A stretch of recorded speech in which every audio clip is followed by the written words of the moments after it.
What's up, everyone? Here we go again. Nothing is perfect. I'm Russell Holiday, and we get to watch another Vancouver Canucks game together. We're very, very excited. It is game 2 of this preseason schedule. The Vancouver Canucks are playing down the road, down the number 1 in Abbotsford against the Calgary Flames. They did the same thing last year. So we're actually going to have a trip down memory lane to go and watch a little bit of that before we get into it.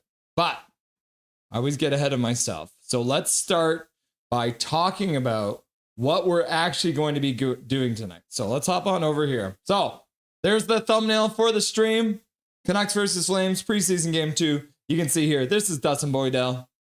This is Canuckland. This is Dobby. This is me. And we're going to watch these guys play against each other tonight. So the lineup for tonight's game, we're going to have the Canucks versus the Flames. We're going to start off. Before we even get any of this, we're going to say hello to all you beautiful people because there's a bunch of people in chat already waiting. Apparently, we got like 75 people here waiting for this game to get started. So once we say hello to you guys, then we're going to do the stats that you want, but you don't really need.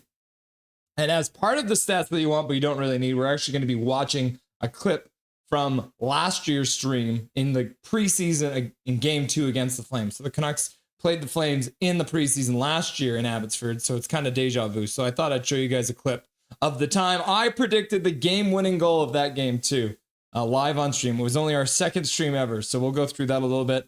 We're going to go through the Canucks starting lineup as well. I'll get you guys all up to date on all the lines that are going to be happening tonight, who's in the lineup, who's out of the lineup, and then during the first intermission, we're going to have the Rusty and Dusty Sideshow, so Dustin Boydell will be by. During the second intermission, we're very excited. We've had Canucks land on once for a recorded interview. Today's going to be his first time coming to join us to talk about the game, get his analysis of all the things that have been happening in prospects and training camp and preseason, and we'll see what he thinks is going to happen with the Canucks moving forward. And then the post-game show, we're going to have Dustin Boydell. He's going to come back, and we're going to do a post-game show with him. So let's hop back to the bar for a minute. And then let's... actually, I didn't cue this up, so I'll get this queued up too so that we're ready to go. If you haven't done it yet, make sure you hit the like button. Make sure you hit the subscribe button. We are going to be live during every single Vancouver Canucks game this entire season. So make sure you hit that subscribe button. Make sure you hit that like button. It's going to be a lot of fun. Yeah, here it is. Oh no, this is not the one I want. That's like literally the full stream. We don't want to show you that. Here it is. All right, I'll get this queued up. All right, so that is queued up. All right, let's say hello. Yo, swerving. Oh yeah, and then I do have to mention, it did not pop up on here, but I wanted to bring, so I've got YouTube chat here. So I'm actually going to bring this up because I know before we even got started, we went all the way back to the very start, and we have Dino becoming a member even before the stream got started. So props to Dino. It happened before I even turned on the computer, so I can't put it on the screen like we normally did, but I did want to give a shout out to Dino. Thank you very much for donating $5 to the stream and becoming a member. It always supports me and the dog and my wife and everything that we do here. So I very much appreciate that. So that is, I just wanted to show that. And then we can jump into the usual. So there's Swerve and Irvin saying hi to Dino. Hi, Mina. Alexander's just shows up and is like, sorry. And then he's like, let's go Canucks. Let's go Canucks go. And then he's got all the Canucks colors and some party stuff in Canada and a bunch of thumbs up. So welcome, Alexander. Piece of cake. Hachiko's here's like doing the wave. Woo! Woo! Woo! And then there's me using all the custom emojis that you can. We got Dobby, Learn the Rules, Trevor Linden. Trevor Linden. Speaking of Trevor Linden. How's it going, Trevor? Nice to see you, brother. Always good to see that beautiful man working the bar back. Look at that beautiful smile. It's always good to see him. KJ Brazy in the house. Watching the Goonies while I wait. Huh. I haven't seen the Goonies in forever. Swervin is here. Point grubbing as usual. Yeah, I think... Actually, we can show that again. So I'll bring that up. Because this is that new thing that they're doing, right? Top fans. So if I bring this up, you can actually see Swervin Irvin leading the leaderboard with 450 points. Sensei close in with 75. And everyone's tied with 75 all the way down to Fox Whaler. So look at that. Crazy, eh? Swervin Irvin mining the XP. Sensei, well, Dean Y, who is on? Question mark. Hope we beefed our lines up a bit. A little bit, but not too much. But we will talk about that more in the starting lineups once we get to that.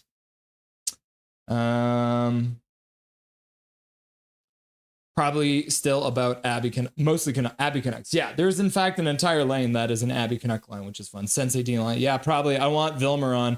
Vilmer, spoiler alert, will be playing tonight. Hachiko, Tyler Myers is playing, which means guaranteed win. Hell yeah. Tyler Myers on the ice. All that 6'8" frame of his. And right now the stream is not currently working. So that should be interesting. Hopefully they can figure that out before we get into it.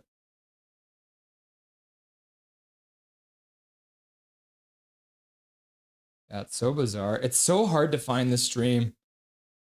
But I usually have it. But right now, this is all we're getting. I'll show you guys. This is, oh, there's the schedule. You guys don't need to see that. Here we go. Reaction. And look at this. This is what we're getting right now. It's just getting error messages. Hilarious, right? I hit the play button, nothing happens. We hit the refresh button. Oh, there it goes. Okay, we're good to go. All right. Magic. All right, so we'll make that big again. We can bring this back out. So let's hop back over to the bar. Continue saying hello. Lefty all around. I was dumbfounded last year when Mancini got three minor penalties in a row. No Mancini slander will not be tolerated in the chat. Thank you. Facts is not slander, says Lefty all around, which is true. Sensei Dean Y. Man Clander. Yo, what's shaking, everybody? I'm just gonna hit the beer store and grab some Subway. I shan't be long. What's going on, Mr. Big Mac? Swervin's just like, Last game we get to show on this channel. Yep. Captain Canucks 99 using all those Trevor Linden emojis in the back there. And Trevor Linden's like, hey, what's up, Captain Canucks 99? KU will be muted for 2 minutes. Hey, Russell says Swervin, everyone. What's up? Jeremy Wolfie. What's up, Jeremy Wolfie? We're going to air the game here tonight, so it should be great. It should work. It looks like the feed is working now. Major Minor in the chat also saying hello to Trevor Linden.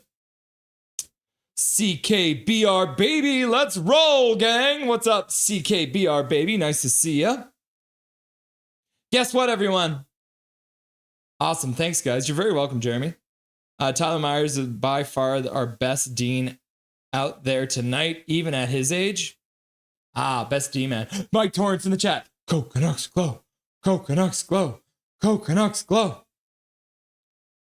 Defenseman. Okay, yes. And then Dino. Dino's just in here, becomes a member, and then drops $13.99 in the chat. Dino, I appreciate you, man. Coming in and dropping $13.99. That's the second dono of the stream, and they're both Dino. If I just show this, it's just going to be all Dino. And then Eric Hunter shows up and he's like, here's 5 gifted memberships. And it goes out to David W. Actually, we can do this now. Look at this. The YouTube donations can show up now. All right, so let's scroll. Yeah, so we got Dino with the dono, and then the 5 gifted, which you see on the screen. Then we got David W., Smirky McSir, Coach Rob Willie, Aiden Kelly, and Dan Smith McPlowden. 5 of them getting free gift memberships. So thank you very much to Eric Hunter for the 5 gifted donos. Another big dono. Eric, you're going to put yourself in the poorhouse. And Dino as well with the $13.99. I appreciate you guys very, very much for that. That is very generous of you to do that on this stream. Thank you very much. All right. Who else is here? Rod, hi from Kamloops. What's up, Rod? Yeah, I did say Canucks versus Flames. There's JL. JL's in the chat. Hi. How's it going, JL? Nice to see you. B-Dog's in the chat. Nucks versus Flamers. Let's see. Let's go. Dobby says we win tonight. Yeah, he does. Hey, gang. Unfortunately, busy night. Hopefully, I'll catch the last period. Dominic Soden. Yes, I am streaming the game here tonight, Dominic. It'll be the last one we'll be able to show online. The next ones will all be on Sportsnet, so we won't be able to do that anymore. Doodle Hockey's in the chat. What's up, Jacob? How's it going, brother? Have a great stream tonight, buddy. Thank you very much. And then Dino says, hi, Russell. And he's got the angel head on. Thank you very much, Dino. I appreciate you. Zach McNally's in the chat, says, go Vancouver. Major Minor says, Dino, welcome. Dino's a cool name. Yep. Woo! Who gets the first hit? Hi from Dino's mom, Mina. What's up, Mina? You'll love to see it. Hi, Mina. Nice to have you. Alexander Shaw, saw your post on Reddit. Get that name out of there. Go Canucks, go! And then Robert George shows up and he drops $6.99 in the chat. Winston is here dreaming of his love, Willa. Nice to see you, Robert George. Welcome back to the stream. It's very nice to see you, and thank you very much for the $6.99. We appreciate the donation going straight to my wife's spa fund, because with all the games that we're going to be doing this year, I'm going to have to send her to the spa a whole bunch. Thank you very much, Robert George. Mike Torrance of the Bong. What?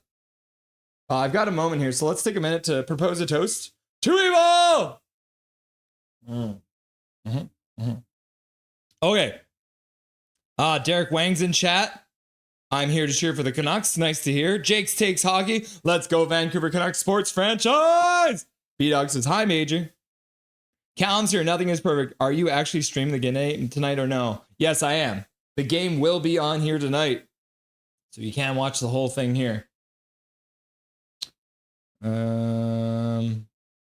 Everyone say hi to Major. Hi, Major. Try linking from the Canucks website. Yeah, I got it. We're gonna show it. Let's go, Canucks! Forget the puck at the start of the game. Callum says, let's go! Do you remember the year 1814? No, I don't remember the year 1814. Torvin, are you a vampire? Is that why you remember it? Gary Wiseman in the chat, the funniest man in chat. Chris P in the chat too. Yabba dabba doo! What's going on, Chris P? Nice to see ya. Mixed Boot, this is going to be a good game. I can't wait, Mixed Boot. Welcome to the chat. KJ Brazy III, the 21st night of September. Remember, the 21st of September. And then Gary Wiseman's like, clap. Let's go, says Van Al Beauty. Welcome, Van Al Beauty. Nice to see you.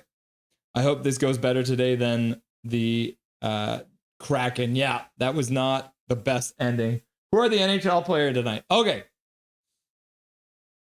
let's do... I think we're going to do the lineup. We're going to switch it up. I'm going to do the lineup first, and then we'll do the stats that you want, but you don't really need. Yeah, too bad I got to catch up later. See you soon, Eric. Don't work too hard.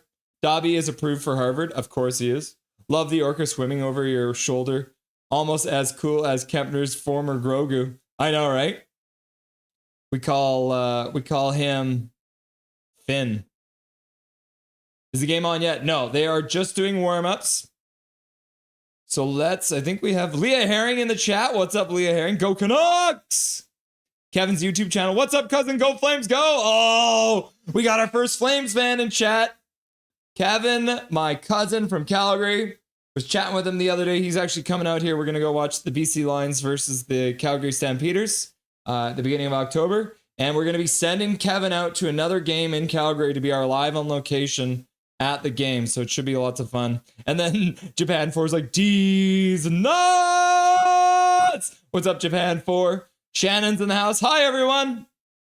And then Shannon also says, Coach Rob is on the way to my place. Very cool. So you guys going to watch the game together. Japan 4 likes CDs. 206 in chat. Dobby will get a treat and like and sub. Yeah, there's HMS Fangirl. HSM Fangirl in the chat. Hey. There's Swervin' Dervin. What's up, Swervin' Dervin? Hashtag Canucks 2023 third round draft pick. Current Calgary Frame prospect Hunter Brushinevich will deliver the first hit of the game. Interesting. Some revenge, I guess. Okay. Murray Reed. G'day from New Zealand. What's up, Murray Reed? Welcome back, brother. Nice to see you again. And then Douglas Daniels. Go Canucks, go! Can Dobby give us a drum roll for the lineups or Chew and Squeak Bowl? Tell Kevin to be a Nucks fan. I can't. He's from Calgary. It's in his blood. Russ, will you chat with your brother again this year? Yes, absolutely. 100%. Ricky's in the chat. What's good? Y'all have to work again from 7:30 to 9, so I'm missing a portion, but I can rewind this boy back. Hey, I sure can. We'll have the whole thing live for you. And then Major Minor's like, if everyone in chat believes hard enough, we will cause the Vancouver Canucks to win the cup. Thank you very much for the dono. $5 dono from Mr. Major Minor. I appreciate it. Going straight to my wife's spa fund. Hughes, NHL 43 at, are we able to watch the game from you? Yes, you can. Hughes, we got the game for you today. It will be on in just a little bit. Just so you guys know what's going on right now. They are doing a opening ceremony. It is the National Day of Truth and Reconciliation. Every child matters. So while that's going on, we're going to jump on over to our stats. We're going to go over to our... Oh, no. Let's start with the lineups, because I know you guys have been asking about the lineups. So we're going to do the lineups. We're going to do the stats that you want but you don't really need. And then we're going to have a look back at last year's stream, which was the second game of my streaming career as well, which was a crazy one. So let's start off by talking about the offensive lines. So we got them here. So we got Niels Big Hog Hoglander playing with Hedel and McEachran. So McEachran's in because Garland's out. Archie Baines, Max Sasson, and Linus Karlsson, and Abby Line will be playing together. Atu Ratu will be centering Vitaly Kravtsov and Chase Stillman. And then the bottom line is Niels Ahmann, Joseph Lebate, and Vilmer Alexson. So a big line, because Joseph Lebate and Vilmer Alexson are both big boys. So you're going to see those guys both playing on the bottom line. And then if we look at the defensive pairs today, we're going to have a veteran and a rookie together. So we got Tom Willander playing with his fellow Swede, Marcus Pettersson. We're going to have Kirill the Thrill Kudratsev playing with veteran Tyler Myers. And then our third pairing is coming in. It's going to be the new guy, Nizov, playing with Mancini.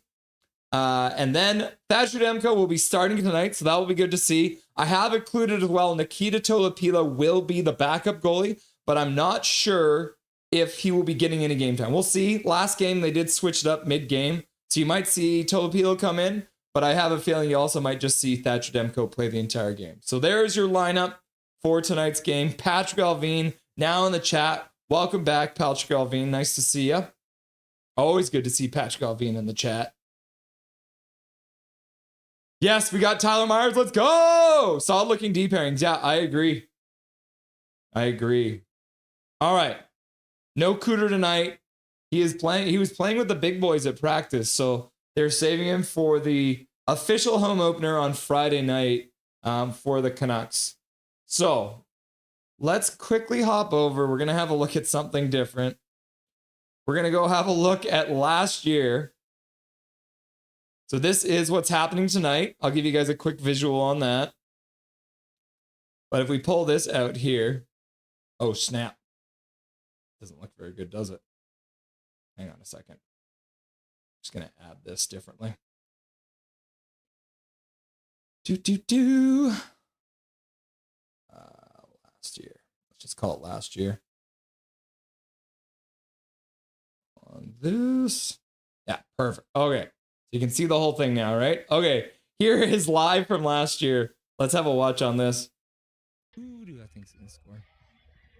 So we go to overtime. I think Canucks in blue will skate from left to right. DeBrusk gets his second goal of the game and wins in an OT.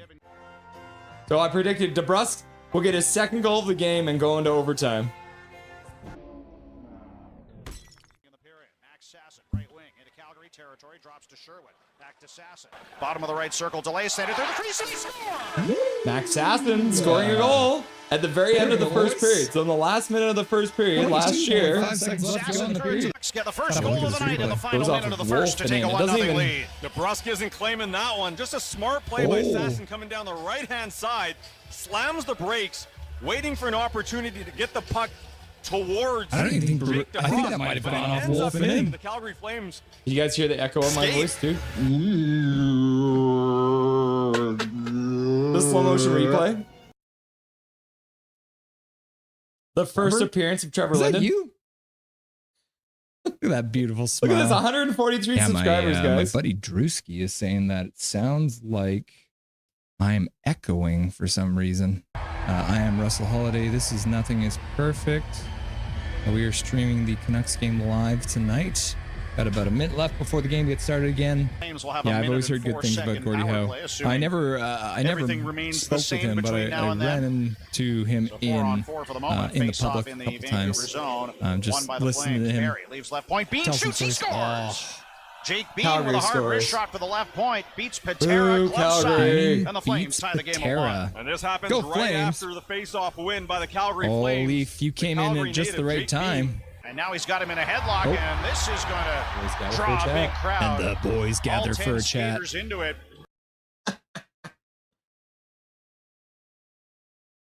Let's see this here. 4:41 left in the second This was period. my This second will be ever the live stream. Flames' It was third honestly power pretty play. chaotic. I was Working late their going way. live. This Oh, is yeah. one where There it Dobby is. was actually sick to start. I had to take How him are to you the vet streaming that this day. game? What is They're a it little on? bit more This is here in just the on the second Canucks period. website. And it did And then well. audio was all over the Jamming, if place you do want too. to watch your own version of it, you don't want to have my head talking in the corner. You can always go to Reddit. There's a post on there. Go to Canucks Reddit. There's a link that they've posted on there so you can get the game yourself. Dumps it. Rink wide. Long shot, they score! How many scored? Did DeBrusque get a piece of that? It was Desharnais DeBrusque. with the shot, and Jake DeBrusque with the deflection from the right wing circle. There it is. The right-hand side just lets a shot go. And the sports. Oh, It's what a about weird chest deflection, level, too. But DeBrusque ends up getting his stick Yeah, on we it. started and off with shaft 2 in viewers front of in the this. We're up to Pedersen 23. kind of looks like a beer leaguer sometimes. Then we're up to 172. Look at this. We're already up to 227. Are we talking about what? Okay, wait. We have to ask. And then Petrie, by are the you end of talking the stream, we were having, yeah, I know. Elias Look at the difference in my hair, or right? Elias Pedersen. You gotta be more clear. I guess you guys probably want the audio for the game too, eh? There you go. No audio. There was no audio. It sounds like they've cut the play-by-play. I don't know. Do you guys want me to do 1,000 the people play-by-play watching here? I'm this probably stream. terrible at it. I was more of a color guy back Here's in the day. the play-by-play for the very It's first flipped. time. Puck gets flipped to center. Did I just say the F word?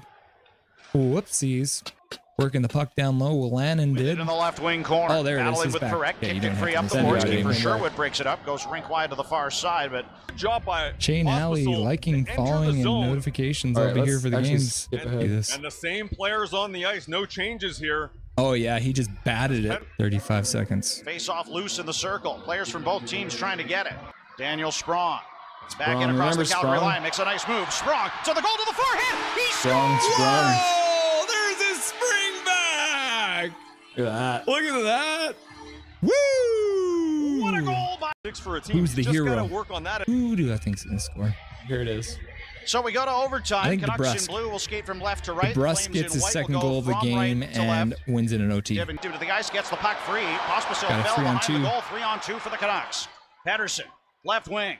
Into the Calgary zone to Hughes. High slot to the back end, through it to the goal. Rebound, they score! There we go. DeBrusque with the second goal of the game. Wins it in overtime. Huge. 2 games, Pretty crazy, 2 guys. preseason And in the wins. end, Jake Boys, DeBrusque finishes get it off. the parade route ready. The Stanley Goal Cup comes is coming to 58 Vancouver. seconds No, I'm into not that crazy. overtime. It's Jake preseason, DeBrusque everyone. with We his gotta second of the relax. night. Everyone chill out, And okay? second. Somebody And said that Pedersen and DeBrusque don't have any chemistry. Tic-tac-toe and into the back of the net, and the Canucks are 2-0 It to begin the and exhibition watch this play. It campaign, almost and looks they like hand the it Flames looks their like a first fake loss of the slap preseason. pass up to over 1,000 subscribers. Everyone, awesome having you here tonight. What a wild stream. Who knew that we were gonna get up to over 1,000 people watching? I didn't Thank you know. to the Canucks for screwing up the stream so bad so that everyone had to tune into me instead. Apologies to everyone who didn't want to have me commentating the game. My Yeah, name is Russell Holiday. This subscriber is the count going Nothing up. is Perfect stream. We're going to be doing every single Canucks game this year. I think at this point, we're going to end the stream. But like I said, look down here. Yeah, you want to make sure that you're hitting that subscribe button. Awesome game, 4-3 final over those dirty Flames. Sorry, Flames fans. And we'll catch you all next time. Nothing is perfect. So there it is, kids. That was last year's stream. Game 2 against the Flames in Abbotsford as well. So that's kind of fun. Let's hop over now to the stats that you want, but you don't really need. Nope, that's not it. What am I doing here? Ah, there it goes. Okay. This is whacked, yo. Let's try this again. There it is. Okay, they are still just doing the opening ceremony. As you guys can see. So we will be live with the Canucks versus the Flames soon. They're just doing their opening ceremony for the Every Child Matters. In the meantime, we'll quickly do the stats that you want, but you don't really need. So this is a segment that we do pretty much before every single game. So, if we're talking about the Canucks playing on Wednesday, their overall record on Wednesday, and this is all regular season stats. This is just so you guys can kind of see what we do here. The Canucks have played on Wednesday 535 times. There are an overall record of 248, 260, and 27 overtime losses. When playing at home, they're 25 games above 500 at 125 and 100 with 14 overtime losses. On the road, they're 123 and 160 with 13 overtime losses. So definitely a little better at home. Abbotsford is home, so let's keep that in the back of our minds. Playing on September the 24th, the Vancouver Canucks have never played on September the 24th, which is kind of weird, right? But I mean, that's because it is the preseason. So, of course, they would never played on there. Canucks versus the Flames, again, regular season stats. They've played 274 times. The Canucks are actually 11 games below 500. What is that? No, that's 21 games below 500. They're 121, 142, and 11 overtime losses. In 137 home games, though, they're 70 and 58. So they're really bad in Calgary. But at home, they do have a 12 above 500, which means they're really bad at home. They're over 33 games below 500 in Calgary. We're talking about the Canucks versus the Flames on Wednesday. They've done it 33 times in the regular season. The Canucks are 16, 15, and 2, 8 and 8 and 2, 8 and 7. So they're actually really good on Wednesdays. When you look at their Wednesdays versus their overall record, the Canucks versus the Flames on Wednesday, it's a good day for the Canucks. So we'll take that as a win. And then the Canucks' current leading scorer versus the Knights, which is not supposed to say Knights, it's supposed to say Flames. Canucks' current leading scorer, Brock Besser's got 15 goals in 36 games. Quinn Hughes has 19 assists in 28 games. And Pettersson has 31 points in 29 games. While the Flames' current leading scorer against the Canucks is Backlund with 15 goals in 66 games. He's also got 23 assists in 66 games. And he's also got 38 points overall. So Backlund leading all categories as the longest serving member of this Calgary Flames roster. Cool? All right, let's hop back to the bar for just a moment. Stats that you want, but you don't really need. And then let's get this game all ready to go for you, because it looks like the national anthems are done. The game looks like we're almost ready to go here. So I won't be able to play the audio for you, because we will get copyrighted. But maybe it's time to make some noise. Let's actually get these off the screen too, because they should be theoretically providing us with a score bug of some kind, right? If not, I will bring out the other scoreboard that I have here. So we got that one ready to go just in case. Canucks versus Flames. First period is about to get underway here. They should be lining up at center ice any minute. My name is Russ Holiday. This is Nothing is Perfect, and we're going to be live during every single Vancouver Canucks game this whole year. And then Swervin Irvin's like, everyone change your name to a variation of Swervin. You want to have minions, eh? Just minions everywhere? Let's see if they get a scoreboard for us, eh? If not, I have one ready to go for you. Maybe we'll put this back on for now. Oh, looks like they're having problems behind the Zamboni area. I guess where they were bringing out all of the... where they're bringing out the all the carpets and stuff like that. So thank you very much, Swervin, for the 279. And then I did see, okay, first faceoff is down. We are into the first period of play. And there is no score bug, so I'll keep that up there for you. Swervin Irvin says, Major League Swervin. Has anyone seen Swervin anywhere? $2 dono. Thank you very much, Swervin Irvin. All right, let's get into the call. Calgary picks it up at center, dumps it into the Canucks zone, picked up there by Kirill Kudryavtsev. He rings around the boards up to Karlsson, who loses the puck. Calgary recovers it for a moment. They'll put it up the boards. Canucks there to battle it out past the blue line. Can't quite get it out. But Kudryavtsev passes across to defensive partner who passes up to center. Baines over center. Dishes for Karlsson. Karlsson will ring it around the boards to the far side. Picked up there by the defenseman. Oh no, that's Hedl onto the ice. So Hedl out on the ice. They must have started that line of Baines and Karlsson and Sasson. Got there's Marcus Pettersson ringing around the boards. Can't get the puck out of zone. Shot to the front of net. Demko with 2 big saves after a deflection in front. Makes the first save. Picks up the rebound and saves that one too. Now Hedl carries it out. Makes a pass up. Canucks dump it in. Marcus Pettersson putting it deep.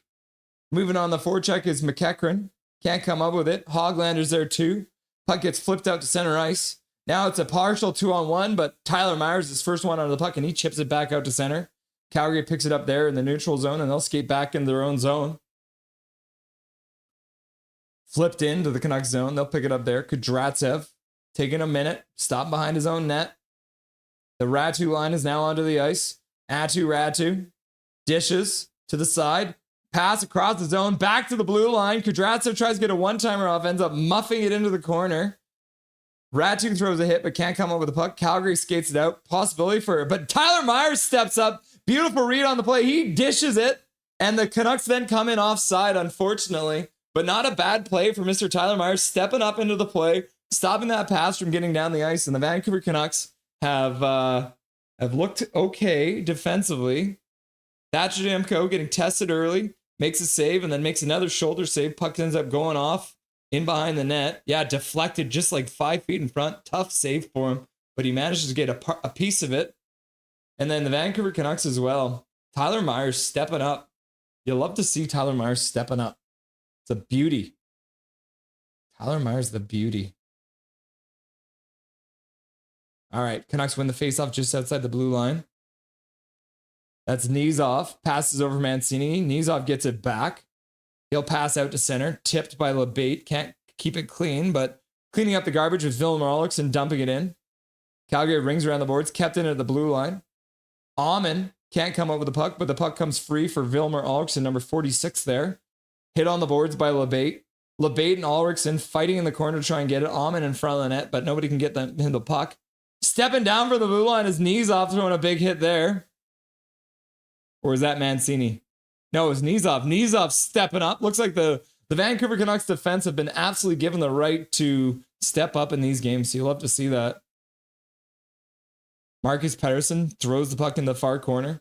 Baines is now onto the ice. Sasson as well. Waiting for Carlson to join. There he is on the forecheck. Can't get a stick on the puck. Calgary carries it out of center. They'll dump it into the Canucks zone. Tom Willander back onto it. Good move. Good feet. Passes up the boards. Gets by the man. But now they break out. It's going to be a 2-on-1. Carlson and Baines. Baines keeps and shoots. And the Calgary defenseman deflects the puck behind the net. Just wide off the rebound. Calgary leaves it behind the net. No communication there. And Carlson. After that rush on the 2-on-1, looks like he's out of gas a little bit. And the puck gets flipped out to center. Marcus Pettersson flips it out to center. Driven into the zone. Stop behind the net. It's like Calgary was that in offside? I guess that might have been offside because they've blown the whistle or something. Prosvetov is the goalie in net for Calgary. So there must have been a whistle. It must be offside or something like that. Yeah, good work there by the Canucks. Good forecheck. Oh yeah, it was Mancini. Okay, Mancini steps up, takes his man down. Good hit there by Mancini. I love to see it. Prosvetov. Oh, it was a penalty. That's what it ends up being. No call indicated on the ice, but Vancouver will be going to the power play. First one of the game. 18 minutes left to go in this first period of play. They'll have a 2-minute power play. Let's see where the penalty is. Yeah. Oh, yeah. He just punched him in the head. He was trying to check Hoglander and then ended up just putting his palm right into Hoglander's head. So here we are. Maybe should I move my head? No, my head's in a fine spot, right? We got the power play out now. They win the faceoff, start moving it around. In behind the net. Tries to pass it up. Ends up giving the puck away, and Calgary manages to clear it all the way down the ice. Demko can't actually pick it up because it stops outside the trapezoid. Now he has to make a save shorthanded. After a decent start to it with good movement, they end up giving up a chance. Canucks ring it in around the boards, moving on the forecheck. I think that might have been Stillman looking to grab the puck there, but couldn't come up with it. No, it was Kravtsov. So Kravtsov is wearing number 92. Victor Mancini stopped behind his own net. He'll start skating out. Pass out to Hedl at center. Heedle over the blue line. He'll dish for Hoglander. Hoglander goes around behind the net. Can't make a play out of it. He'll hang on to it, put it back to the blue line. Down for Heedle, stumbles a bit, puts it back to the blue line. Back down for Heedle, across back to the blue line, but it gets past Kirill Kudryavtsev and Tom Willander. They'll have to retreat all the way back in their own zone. Kudryavtsev leaves it there for Mancini. Oh no, it's Willander. So Philip Heedle now carries, dishes for Hoglander again. Hoglander stops up, ends up putting it down low. Hoglander doing well to get the pass, but not really being able to make a play with it. Into the middle for Ratu. Ratu puts it down low into the corner for Heedle. Heedle puts it back up to the point for Willander, who puts it down low. Back up high for Ratu. Attempted one timer, couldn't get it to go. Now the Canucks control off the bar and cleaning up the garbage is Neil Big Hog Hoglander, and the Vancouver Canucks have scored. Neil Big Hog Hoglander cleaning up the rebound and getting it into the back of the net off of a Tom Willander shot. Goes off the bar, drops in behind Pravstov, and Mr. Big Hog Hoglander with his first power play goal of the preseason. A man not known for his power plays because he doesn't get a lot of power play time. But there it is. Go, go, go, go, go, go, go, go, go. Big Hog Hoglander, the first one in there to celebrate. McNally. Zach says goal.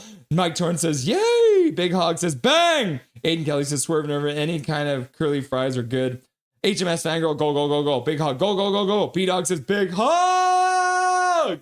And then Coach Robley says, go, go, go, go, go. And then Big Hog says, I fucking did it. And then Swervin's like, goal, goal, goal. Trevor Linden, goal, goal, goal, goal. Trevor Linden, goal. You love to see it. Great to see. Vancouver Canucks take a 1-0 lead on the power play. Majorly Swervin donates a gifted membership. And that one's going out to, let's see here. Oh, I don't have it available here. Actually, I'll add that in here too. Oh, here it is. Oh my God, you can see the whole thing. Let's make it small again. So, Swervin Irvin, or sorry, Majorly Swervin donated a gifted membership, and Carly Isaac getting the free gifted membership there. Carly Isaac getting the free gifted membership. So thank you very much for that. We appreciate it.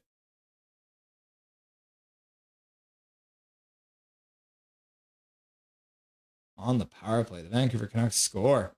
All right. Puck into the Calgary zone. Canucks in on the forecheck. Big hit there by number 61, Chase Stillman. Canucks get the puck through center. They'll dump it in. Stop behind the net by Pravitov. Flames will work it out to their own blue line, end up giving it back to the Canucks. Kravtsov goes back into his own zone. He'll put it back there for Willander. Willander passes across for Marcus Pettersson, who puts it out to the blue line. Picked off there. Now Ratu plays the across for Willander. Willander steps over the blue line, rings around the board. Vitaly Kravtsov stops it, puts it in behind for Ratu. He takes a hit, makes a play. Stillman throws a hit, but can't come up with the puck. Calgary works it up the boards and manages to get it out to the center ice, but Ratu back checks and gets it. Marcus Pettersson plays it over there for Mr. Kirill the Thrill Kudryavtsev, which you love to see. Kudryavtsev puts it all the way up the ice. Shot to the front of the net.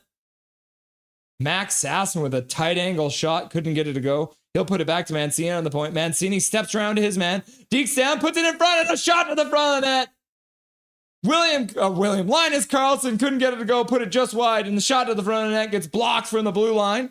Canucks buzzing here. Baines puts it down the boards. Carlson picks it up. He puts it in front. Shot to the front of the net. The Vancouver Canucks have scored again. Vittorio Mancini. Woo! Sneaking down from the blue line, and his teammate in Abbotsford saw him right in front. And Prostitov, he's got nothing. He's got nothing on Mancini. 2-0 Vancouver. Look at this. And good eyes there by Karlsson. Backhand pass through the slot and just walking right down the center ice. Good hit there by Karlsson to jar it free. Baines gets it down for Karlsson. He puts it up front, and Mancini puts it across the body, far side, into the near corner of the net. And the Vancouver Canucks early in this game, with still 13:30 left to go. Sorry, 12:30 left to go. The Vancouver Canucks are leading this. Okay, they actually have a scoreboard up there. Perfect. We can get rid of ours then. Big Mac showing up and gifting a membership as well. Robert George Hayes getting the free gifted membership courtesy of Big Mac. So thank you very much, Big Mac, for that. That's amazing. And then Major League Minor also gifting a membership, and that goes out to Project. Welcome back, Project. Watching from the shadows. You'll love to see that. Coach Rob Willie's like, go, go, go, go, go, go, go. Trevor Linden, Trevor Linden, Trevor Linden, go, go, go, go, go. And then Big Mac's like, go, go, boom, go, go, go, go. Just as I get home. Yeah, buddy. Chris P. That was all him. Nice feed by Carlson. You're absolutely right, Scrofford. Welcome back, Scrofford. Nice to see you. Chris P. Mancini. Shannon goes, go, go, go, go, go, go, go, go. Swerve Irving goes, go, go, go, go, go, go, go. Okay, I can also get rid of my scoreboard now. There we are. Oh, look, it's the hockey guy. Did you guys see that?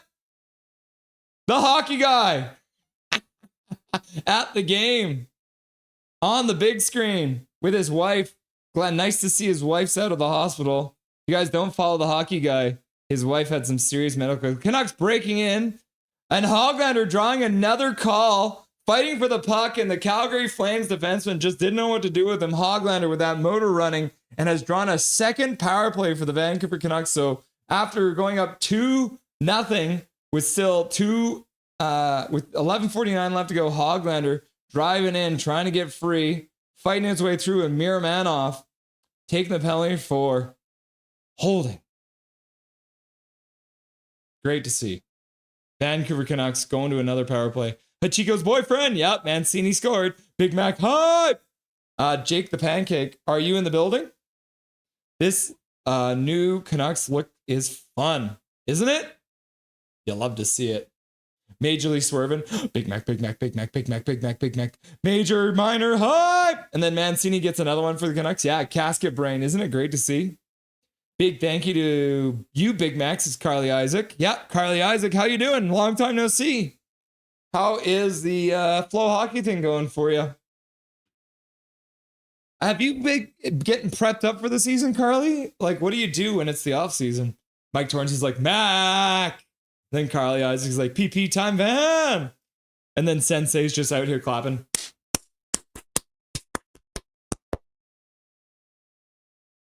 Okay, back to the bar for a minute.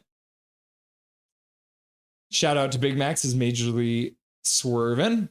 Alexander Shaw, I mean, it's only game 2 of the preseason, but plan the parade. Yes.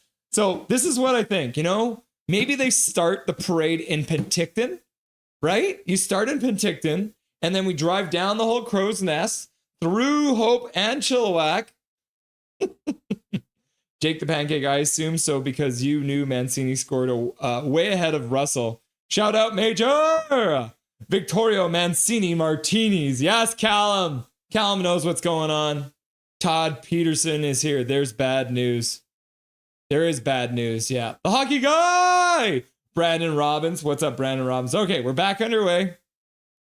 And there is no score bug again. All right, we'll put my score bug back up for the moment. Canucks on the power play controlling. Hoglander dishes to the side.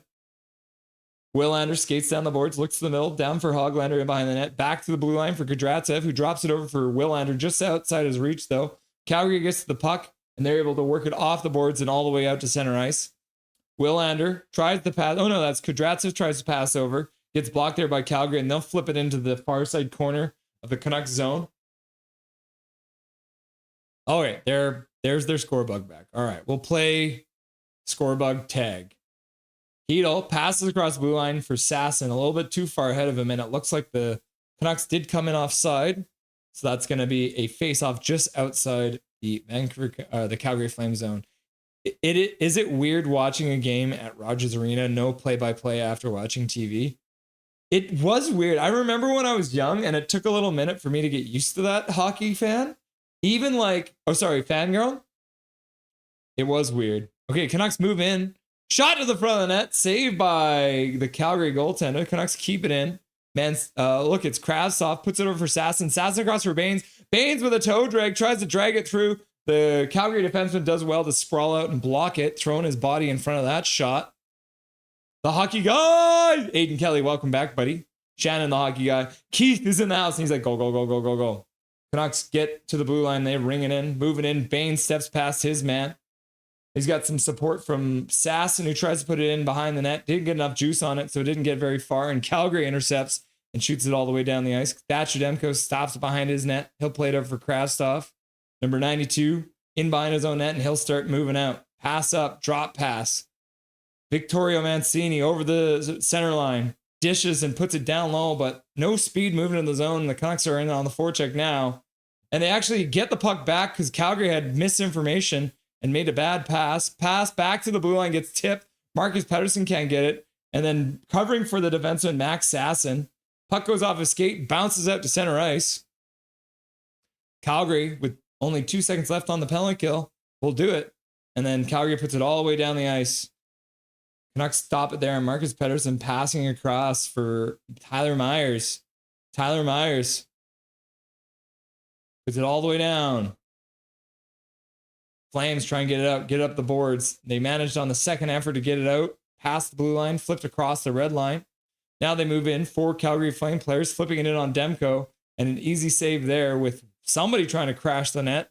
And the Canucks are like, no, bro. Tyler Myers like, nah. Oh, now we have a fight. Farabee is fighting Joseph Labate.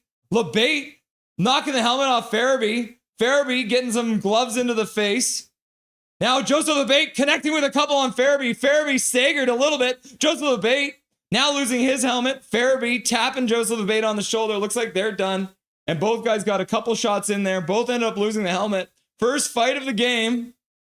Farabee and Joseph Labate. 2 preseason games. 2 Joseph Labate fights. Number 14. Wearing Alex Burrow's old number 14. And there's our man, Jordan Samuels, the goaltender. 5 minutes for fighting a piece. Imagine Rusty in between John Shorthouse and Ray Ferraro. Yes! Get me in there, coach. Yeah, and after the whistle, there was a bit of a shoving match. And then Farabee trying to get some juice for his teammates. Loses his helmet earlier. And then wait for this one. There's one good, shot to the back of the head, but he's got still a helmet. And then boom, right there, right in the nose. That was the one that stumbled him a little bit. But he recovered and stayed in the fight. So Segmina in the chat, Mancini keeps playing like this, he's going to get traded. We don't need D. Yeah, you never know. We do really need a second line center, right? So back to the bar for a minute. Nice, says Mike Torrance. Fish Talkworths? Yeah, it looks like the Abbey guys are up for the challenge, 100%. Because, I mean, when you look at that line, it's literally, it's the same one that was playing over in Abbey. Murray Phillips, new coach, Van should be good again for another year. Yep, and then we can fire him at the end of the year and bring in Manny Malhotra, right, Murray? Murray Phillips in the house. Welcome, buddy. Nice to see you. Callum McKenzie, I like it. It's like listening to Canucks play-by-play on the radio, but you're stone deaf. Fair enough. Did I accidentally mute myself again? I might have. Taylor Betts also, how's Willander been looking? Willander's looked good. He hit the post on the power play, so that was good to see. Ooh, nice. Fisticuffs! Mancini, Taylor. Hog and Mancini, Taylor. Yeah, Big Hog Hoglander on the power play. And Mancini with a nice reception from Mr. Carlson. Patrick, hire Rusty for broadcasting with John and Ray. I would love to see that. Yeah, let's get back over to the action. They have their score bug running again, which we love to see. At Rogers, you can bring in FM radio if you want. Brendan Batchelor's play-by-play in your ear. Direct feed from the building, 88.5. All right, Calgary wins the draw. Shot to the front of that. That gets blocked. The Canucks work it out past the blue line into the Calgary Flames zone. Looks like one of the Canucks players got trapped offside, so it would have been offside. But Vitaly Kravtsov intercepts that pass. Tom Willander passes out to the neutral zone. Canucks can't come up with it. A little bit of scrambling play. Marcus Pettersson now steps up. I think he put everyone offside, but no call there from the ref. McEachran in, throwing his body weight around. McEachran was the one who replaced Mr. Garland, who was dealing with something. Shot to the front of the net, almost tipped by Vitaly Kravtsov. Rung around the boards by Marcus Pettersson to Philip Hito, who tries to put it in front, but it was on the backhand in front of the net, and the guy couldn't get a shot away, unfortunately. Canucks Hoglander moves it out through center. Pass across zone over Hedel. Hedel takes a shot to the front of the net. Turned aside. Calgary works the puck out to center ice. Picked up there by Vittorio Mancini. He moves it out. Tries to put it over for Hoglander. Hoglander misses that pass. Goes all the way down the ice. Not enough for icing, apparently. Oh, and a flyby there by a Vancouver Canuck. Making sure the guys have their head on a swivel now. And 8 minutes left to go in this first period of play. Vancouver Canucks lead the Flames 2-0 on a power play goal from Mr. Big Hog Big Hog Hoglander, and then Vittorio Mancini from Carlson and Baines. Shot in behind the net. Baines fighting to try and get it. He ends up working it from his knees, ends up putting it off the ref, back out in front, ends up going off the Calgary goaltender, deflecting out. Calgary works it down low. Thatcher Demko comes out of that to stop it. He'll ring it around the boards, off the glass, all the way out to the blue line. Calgary can't keep it in. Baines gets it out. Carlson finishes the job, gets it all the way down the ice. Bean behind the net, battling with Carlson. Amon comes flying in and throws a hit, disrupting the play. Now he'll work to try and get it behind the net. Ulrichsen joins him. Amon and Ulrichsen fighting for the puck. Move it to the far side corner. Willander comes down from the point to pick it up.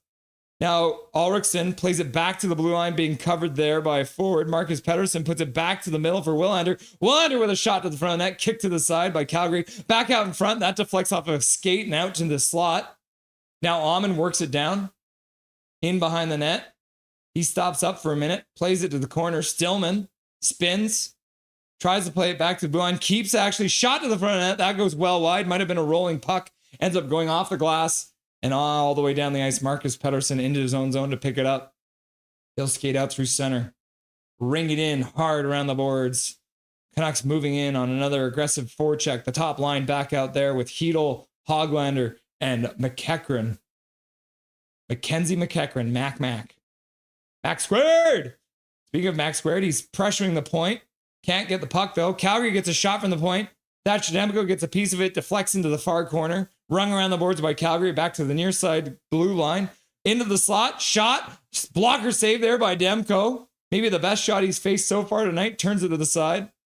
Vancouver battling on the half boards, and it looks like the Vancouver Canucks might have just taken a penalty. But we'll see what the refs are going to do. Zary and Hoglander having a quick chat. Yep. Looks like Mr. Hedel will go into the box. Willander.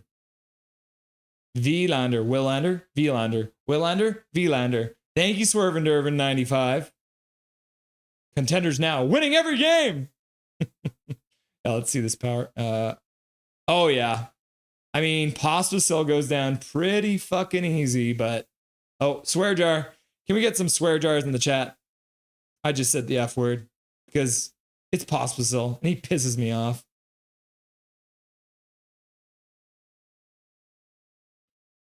Me 10, Aiden, it's a few trades away, laugh out loud.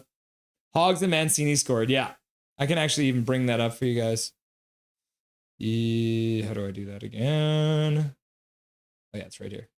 So Neil's Big Hog Hoglander from Willander and Hedel, and then Vittorio Mancini from Carlson and Baines. So a bunch of Abbotsford guys combining for a goal.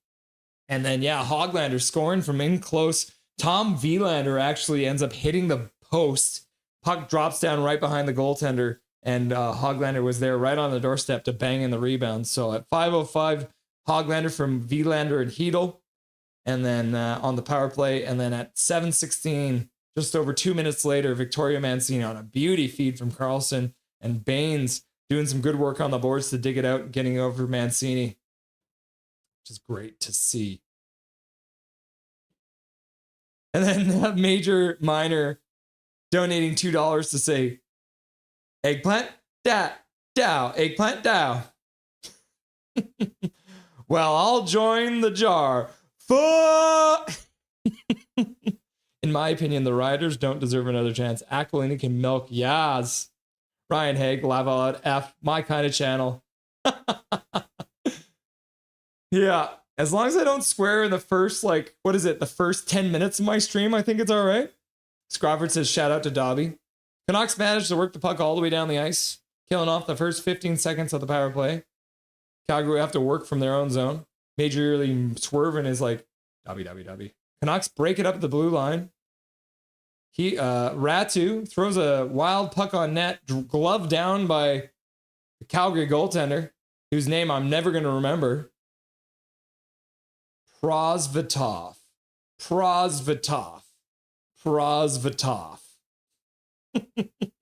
Canucks break up the Flames' failed incursion into their own zone and get the puck all the way down the ice. So good start to the penalty kill for your Vancouver Canucks. Calgary gets the center, rings it in. Thatcher Demko comes out but can't tap it down. Calgary gets in behind the net but takes a hit. Manages to dig the puck out, works it back to the blue line, down to the half boards on the near side. Stumbles, keeps his feet though, back in behind the net. Fanned on a pass, back to the half boards on the near side. Back to the blue line high slot. Shot to the front of the net. Ends up hitting his own man in front. That's got a sting. Calgary now works it back to the blue line on accident, but it goes either way. Spinning at the boards. Good work there by Almond to throw a hit, jar the puck free, and then his lovely defensive partner comes in and gets it down the ice. The legend is back. Locked On Canucks in the house, everyone. You love to see Locked On Canucks. Thanks for being here, boys. We are back. The last preseason game that we are allowed to air. This is on Canucks.com. The moment it goes to Sportsnet, we're back to the old school Canucks streams. But we will be live during every single Canucks stream this year. Nice to see you, Locked On Canucks. Kyle and Trevor, the beauties. We're going to try and ruin their friendship coming up here in a couple weeks here. You're very welcome, Me10. Power play is now over for your Flames. Just over 3 minutes and 33 seconds left to go. 2-0 still for the Canucks. Vilander plays it off the boards out to center. Picked up there by Hoglander. That was McEachran. Puts it in. Baines moves in on the forecheck. Takes his man down. Tries to work it in behind the net, but it gets blocked there by the Calgary defenseman on his butt. They've got a rugby game breaking out in the corner. Marcus Pettersson's like, no, I love rugby. Let's play more. Baines tries to work it out front for Carlson, but can't get it to go. Puck bouncing around to the corner. Ends up working up to the half boards where Calgary will skate it out to center. They'll get to the red line and they'll dump it in deep into the Canucks zone. Just 3 minutes left to go in the first period of play. Locked On! Yeah. Dobby. Canucks in their own zone. Puck pinned to the boards. Marcus Pettersson comes in to help. Got another rugby game. We got a rugby game in the Flame zone. Now we got a rugby game in the Canucks zone. Baines pinning it there. Myers shows up. The Canucks work it out front. Good work to get it to the half boards for Hoglander. Hoglander moves in over the blue line. Dishes it for Hedel. Hedel stops up on the half boards. Works his way back to the blue line. He stops up, spins, and tries to put it over for McEachran. But McEachran was not expecting that pass. Now Hedel picks it up in neutral and he'll skate in. He'll drop it for Hoglander. Hoglander stops up, looks to the blue line, shot by Nizov. Nizov gets blocked, picked up there by Hedel. Good puck recovery, but then he loses it. He'll have to work out to center, and Nizov will take a second. Passes over Mancini. Mancini fans on his pass. High pass too. Hedel can't get it. Now Calgary comes in, works it to the front, but luckily no harm, no foul on a bad pass there, and the puck ends up working it past the blue line out to neutral zone. Vancouver gives up the puck. Calgary works in, toe drag, pass across, ends up losing his man. Puck in behind the net. Hunt picks it up there, drops it on the half boards. Calgary loses the puck there on the half boards. And Mr. Amon, who's been flying tonight, skates out through center. Flips the puck deep into the near side corner. Picked up there by Calgary. They'll take it in behind their own net, skate it out through the slot. Calgary gets the center. Looks like they're going to try and change now, but now the puck's right there. So the Canucks actually intercept it. Moving into the zone over the blue line. 4 Canucks in. An aggressive play. Kudratsev plays it in behind for Amon. Amon with tons of time here. I don't know if you realize how much time he had. Canucks play it into the middle. Stillman plays it back to the blue line, but a little bit passes a bit off and wobbling. Kudratsev picks it up in the neutral zone and plays it down. And we're now in the last minute of play here. Good forecheck there. Canucks move it in, trying to throw it out front for Ratu. Ratu works to get the puck back. He shoots at the front of the net, ends up going just wide off of a skate, I believe. And Calgary picks that up. They're not going to make a mistake. Take no chances in the last minute here. And they'll flip it in. Tyler Myers plays off the board. A bit of a weak one. Ends up getting picked off by the Calgary Flames. And they'll work it back in. Krasov plays it down for Myers. Myers plays it behind the net for Marcus Pettersson. Marcus Pettersson pass across the zone. Ratu skates onto it. Plays it down low for Krasov, but a bad pass. Krasov couldn't get it. Tyler Myers couldn't get it jumping up. So we know that's going to be a really high one. And it looks like the Canucks might have just taken a penalty as well after Marcus Pettersson took down one of the Calgary Flames players. Marcus Pettersson doesn't look too happy about it. Preseason is always popular because he streams the game footage lefty out around. Yeah, it's pretty crazy up in here. 10:07 left to go in the period. And let's have a look at this penalty as well. I mean, what are they calling it? Are they calling it tripping? I don't think he likes the call, and I don't think I like that call either. Yeah, Carly Isaac agrees. Yeah, it's just hitting, right? He just bodied him to the ice, but, you know, it is what it is. Horrible call, says Carly. Canucks win the face-off, but looks like they didn't like the way it dropped, so they're going to do it again. After Pospisil jumps the draw with his stupid tinted visor.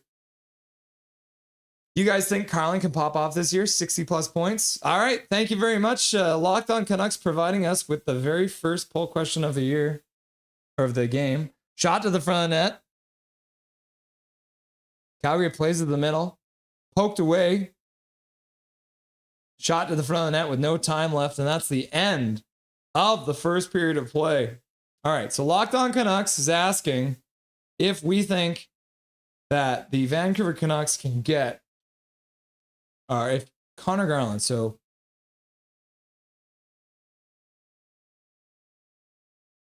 will Garland get 60-plus points?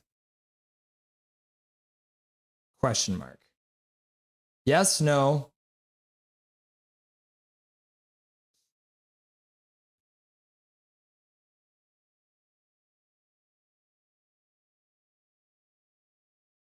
And then 30 goals for sure. And then I'm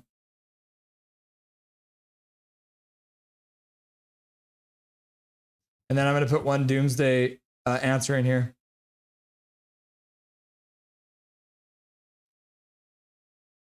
So we have yes, will Garland get 60-plus points? Yes, no, he's going to get 30 goals for sure.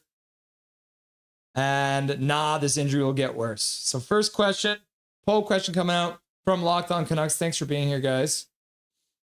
It's always good to see the Locked On Canucks boys. So there's your first poll question. But since we are into the intermission, let's get Mr. Dustin Boydell onto the line.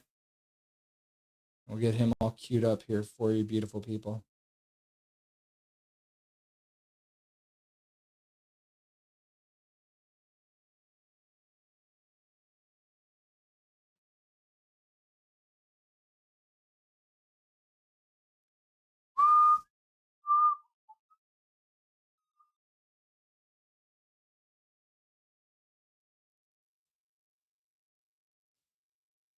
Hopefully Dustin Boydell's around. Yeah, there he is. What a beautiful man right there. Alrighty, guys. Oh, and then Eric Hunter's like, you know what? Dustin's coming on the screen. I got to flex and put 5 more gifted memberships into chat. Keith Pete, Kenton Riggs, Get Your Paper Route, Michigan Sports, and Chris Simons all getting free gifted memberships courtesy of Eric Hunter. Thank you very much, Eric Hunter. Dustin, what do you think about that? He's coming for your job. Hey, you know what? He can have it. It's fair enough, right? Yeah. Welcome, buddy. How you doing tonight? I'm well. How are you? Good, good. So this is we did the first preseason game. This is kind of the first time. Let's do what we usually do here. And we'll start off by talking about the ups and downs of the first period of play. What did you like? I liked the aggressiveness of the power play. I liked to see that. Obviously we have Foot's aggression in the talking points later, but you could see it in that first period there. Definitely with Höglander being in a nice net front position to clean up a rebound. Actually had a guy at the front of the net, and we're working on getting shots to the net, which was the primary focus. A couple of really nice goals for the Canucks, a good textbook power play one, and then Carlson with a great backdoor pass to a wide open Mancini who buries one. Just making more of a case for himself to be in the NHL instead of the AHL. But Wielander at the same time, or Wielander, which we gotta, I guess, get used to calling him. I'm just gonna start writing it down with a V and not even bother with a W. That's the only way I'm gonna get it. We have W's in our language, but we don't pronounce them. Yeah. So, he's definitely showing that he's starting to catch up to the pace really quickly as well. And he's had a good first period here, and the last half of the other game, he showed well in as well. So, I'm really happy to see the Canucks with the crazy depth on right D. And yeah, the penalty kill looked incredible. Just the defense overall, like Demko really hasn't had to work at all. So when you see that happening, it's Calgary doesn't have the strongest roster out there tonight, but when you see the young guys playing this caliber of hockey, these are all the elite prospects that the Canucks have out there, plus some veterans. Just kind of keeping things in the structure. What Foot is working on is clearly starting to mesh with the guys, and I'm really excited to see more of the NHL guys get into the lineup. And just really now, with what we're seeing here, it's energy, and the on the penalty kill there, the one forward really pushes hard in the neutral zone to try and get the puck away from them, and they're making it really hard for Calgary to get into the offensive zone on the power play. So let's see here. Sasson almost got away for a breakaway. Hopefully they can do that at the beginning of the second here, and they were pushing the play even on the penalty kill into the Calgary zone. So just really liking what I'm seeing so far from the new structure and the new coaching. It seems like all the assistants and Foot are working together to utilize their strengths and their knowledge. And it's starting to see a nice team product forming so far in the preseason. I mean, obviously it's a small sample size, but we got to take what we see. And what I'm seeing is a new structure of getting the puck to the net, being aggressive on the forecheck, regardless of being down a man. We have the talent and the skill and the speed to push on the forecheck when we're penalty killing. And we have the defensive players we have. I mean, it's just an embarrassment of riches at this point. When you look at our prospects and our depth on D, it's like sooner or later, some of these guys are going to have to either move to get other prospects or other positions that we need. But, obviously, our right D is set for the foreseeable future. I mean, we could ask Tyler Myers to waive his no trade clause if we wanted to. He's a very cheap veteran player at $3 million cap hit right now that a lot of teams would be happy to take on, especially with two guys who really look like they are ready to be in the NHL in Wielander and Mancini. It's just it's a tough spot to be in, but it's also not a bad spot to be in. It's a good problem to have. Exactly. Is there anything you didn't like? Any fat downs out there? Just got to keep our feet moving. Heedle's tripping penalty. He's one of those players that shouldn't get caught behind somebody. He's got the speed to keep his feet moving. So it's just early season, a bit of slop, getting back up to the speed of NHL play. Also, he finished last season with the injury. So he hasn't really played a game in a while. So for him to get into these games and start getting some bumps and trying to get more confident in his body again is big steps for him. But nice to see him get an assist on the power play goal, but I'd like to see a little more from him 5-on-5. I was going to say with Hedel, it almost feels like he has got that kind of veteran trying to prove himself moment where it looks like he's probably just trying to do a little bit too much out there to prove himself, where he just needs to stay within his own game and do what he knows he can do.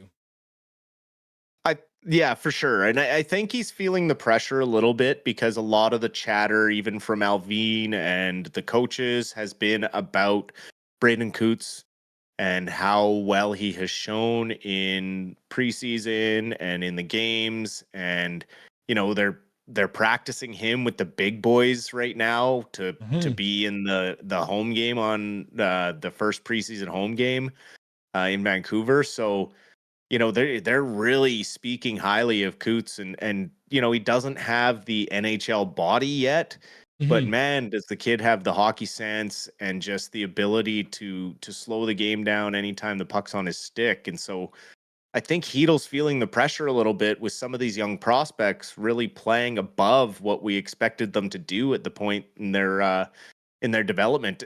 Look at Patterson, who we're going to be talking about here shortly. Yeah, well, that's a perfect segue. Entry-level contracts going out, and it was, I think, last preseason game we were doing. And you're like, you know what? I feel like these boys probably deserve it. So, bam, just like that, as you usually do, you know what's going on before anyone else. So, the Vancouver Canucks have agreed to terms with two of their prospects, which is the Riley Patterson and Gabriel Sherratt. And Gabriel Sherratt was mentioned a lot because, man, the motor on this kid, he was just out there doing everything he possibly could, right? So great things for young prospects in this Canucks organization that they both get a 3-year entry-level deal from the Canucks. For sure. And with Patterson, I mean, I love that they got it done with him. They could maybe move him now into Abbotsford. It's no secret that the Canucks are thin at the center ice position. You know, Aatu Ratu's pretty much a lock to make the NHL team, just basically in the sense that they can't risk putting him on waivers and sending him down because he will for sure get picked up by someone out there that will turn him into a second line center and it'll make us all cry. So Ratu has to be on the big club. So that leaves a hole in Abbotsford with losing him. There's the potential that Sasson could also be up with the big club. That's another guy who plays center down in Abbotsford quite often. So is the best place for Patterson's development to go back to the Colts, or do you put him in Abbotsford where he can start working with Malhotra on, trying to win another Calder Cup back to back? So it's a good spot for that, and it speaks a lot to get a fourth round guy in 2024 and Patterson signed, and a sixth round guy, I think, in this year with Sherratt, who just, like you said, the motor on the kid. It says a lot for our scouting that those deep round guys are getting signed to these entry level contracts and are looking so good so early in their development. It makes me think about the old Detroit Red Wings when they were dominating all the time, and they would find these guys in the 3rd, 4th, 5th round, and they would develop them for a nice long time in their minor leagues, and then bam, they'd have someone ready to go. I should note with Patterson, we did discuss earlier in the year, he was actually holding out from the Barrie Colts, which he was playing for. So he's actually now been traded to the Niagara Ice Dogs. So he will be playing in Niagara this year, which should allow him to get a bit of a bigger role on the team as a center. So that is probably going to be better for his development. So I wanted to point that out he finally got his wishes. Yes. I had forgot that he got his wish and got moved. But yeah, again, is the OHL the best spot for him, even though he got moved to a spot where he's going to get more ice time? That's just up to Alvin and company, but I'm sure he would fit right in Abbotsford and get really going on his development, working with Malhotra and company down there. Yeah, I'm looking. So Patterson was born March 22nd, 2006. So he wouldn't be able to join Abbotsford until then because he's only 19 right now. Yeah. And they don't have the new rule yet. So I believe it'll be either he'll spend the season down there. And then once his junior season is over, that's probably the time they'll bring him up and get him some experience there in the OHL. Absolutely, yeah. KJ Brazy coming in and using his monthly membership message, 6 months, just in time for the Rusty and Dusty Sideshow to say just the right amount of scruff. Thank you very much for being a member for 6 months, KJ Brazy. You beautiful man, you. We talked a little bit about this earlier. Foot's aggressive style because we weren't really sure what was going to happen. Are we just going to see Taka 2.0? But part of me was like, man, maybe Foot has that like delusions of grandeur as a former defenseman. He's like, I want all the glory to be on the defenseman. So we're looking at 4-person rushes. We're talking about like crazy forechecks. The defensemen have been given carte blanche to jump up into the rush. Is this kind of what the vibe is moving forward for this Vancouver Canucks coached under Coach Foot? Well, I mean, you look at the defensemen we have, every single one of them can move their feet. I mean, the worst skater now, really, when you look at the blue line, is Tyler Myers. And yeah, he has his moments, but he can also get up and down the ice in, 3 less strides than every other player in the league. So it's a good problem to have. And it's great to see the guys activating like that because, yeah, it gives you that much more offense. And it's a big change from what we were forced to watch all season last year. That was like every game was like watching it on repeat. And it was probably the easiest thing in the world to defend. And it probably drove Foot nuts being on the defensive end of the bench and being like, oh, I could coach against this team. It'd be easy. Right. So it's refreshing to see. He said he doesn't have much experience as an offensive coach, but he's leaning on his assistant coaches to help him out, and they are developing a teamwork together as coaches, just similar to the team has to work on the ice. And that's one thing Foot really preaches is the team aspect of it. Like no one guy is above the team. And that includes the coaching staff. He's not above any of those other coaches. They need to work together to all their strengths to put the best product on the ice and have the team ready to play against anybody. He talked about being adaptable. He said they're not going to be a singular team. They're not going to try the same thing every night because you can't play that way against every team in the league. And that showed. Like the Canucks did great against certain teams and then did horrible against other teams. But they played the same structure every night. So it's just really refreshing to see something new. Even though it's only 2 games in, it has me excited for the regular season and to see some of the veterans like Pettersson, Besser, and DeBrusk get a little bit let off their leash to play offense.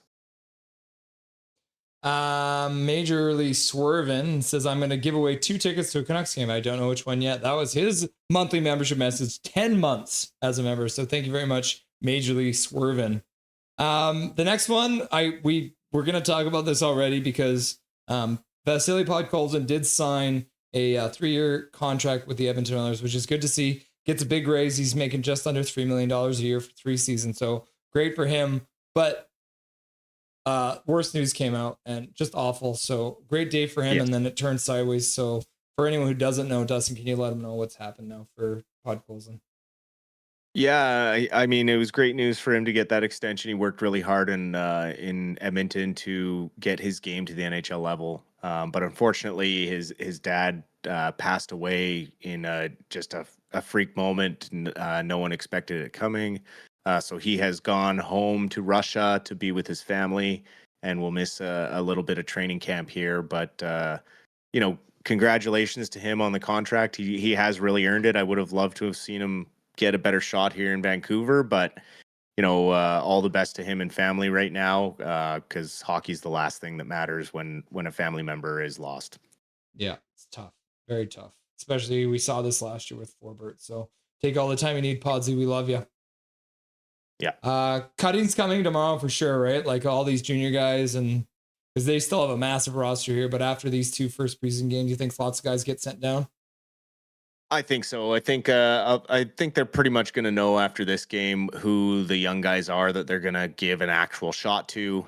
They got a pretty big roster that's going to need some deep cuts here before Friday. I would expect some pretty big moves coming tomorrow. Cool. One last right before we get into the action. KJ Brazy using the monthly measurement. KJ Brazy squared, I should say, using his monthly membership message. Say always appreciate the analysis, boys. 2 months as a member for KJ Brazy squared. So thank you very much. And Dustin, we'll see you again in the post-game show, brother. Absolutely. Enjoy the second period and third period, and we will see you post-game, everybody. Dustin Boydell stopping by to say hello, give us some great analysis, as KJ Brazy said. Thank you very much, Dustin, for stopping by here, and we'll jump right into it. Here it is, getting into the action.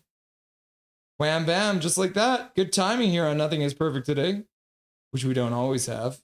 But we'll put the scoreboard up for a moment. We'll get rid of my name. And then we'll wait to see if they put it. There it is. Okay, they put a score bug up so we can get rid of mine. Underway. Calgary Flames is still a little bit of power play time on the Marcus Pettersson holding / tripping call. Canucks, though, drive it into the Calgary zone. They'll move in, trying to flip it in behind the net. Can't get it deep. So Calgary will play it in behind their own net. And the Canucks will change after killing off another 15 to 20 seconds of the power play. Calgary over the blue line now, dishing to the sideboards on the far side, back to the blue line, skating the blue line now, looking to the near sideboards. He'll skate down through the faceoff circle into the corner, playing it behind the net. Calgary plays it back to the blue line. Bruce Schnevich, former Vancouver Canuck, plays it down to the near boards, across the zone, back to blue line for Hunter. He puts it just wide of the net. Vancouver can't quite. Oh, yeah, just a little piece of it. Getting a little piece of it. And Vancouver manages to tip it out to center ice. 43 seconds left to go on the power play. Vancouver Canucks lead 2-0 here in the second period of play. Calgary works it in back to the blue line, across to the near side, back to the blue line. In through the faceoff circle, in behind the net. Intercepted there by Tyler Myers. He tries to get it out, gets deflected over to his forward, and that gentleman will manage to get it down the ice. 18 seconds left to go on the power play. And the Calgary Flames have moved in offside. Why are you offside? Robert Young in the house. Thank you very much. Robert Young with his very first ever YouTube donation, which you love to see. Hashtag you love to see it. Thank you very much, Robert, for the dono. Your very first one. Let's celebrate Robert's very first donation. $1.39 going out. Robert Young having a snooze. Nice to see you, brother. Calgary picks it up. Plays it back to the blue line. Intercepted there. Got Marcus Pettersson coming out of the box. He'll probably just go Hedel in. Skates across the slot. Oh, watch that stick, man. You know, it could have gotten a hooking call there. Now Calgary brings in 4 players down. And then the defenseman for the Vancouver Canucks does well to prevent that pass from getting across the zone. And the Canucks work it all the way back down the ice. Thomas is here and he says, "Go Canucks, glow. Go Canucks, glow. Go Canucks, glow."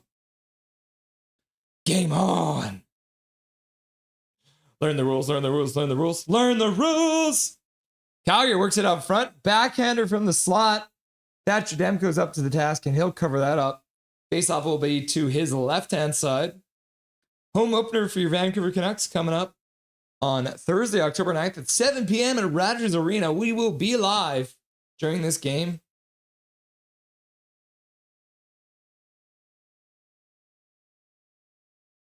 Moscow is falling, so I wouldn't be surprised if others are going home here too in the future. It makes me wonder if there will be an Olympics.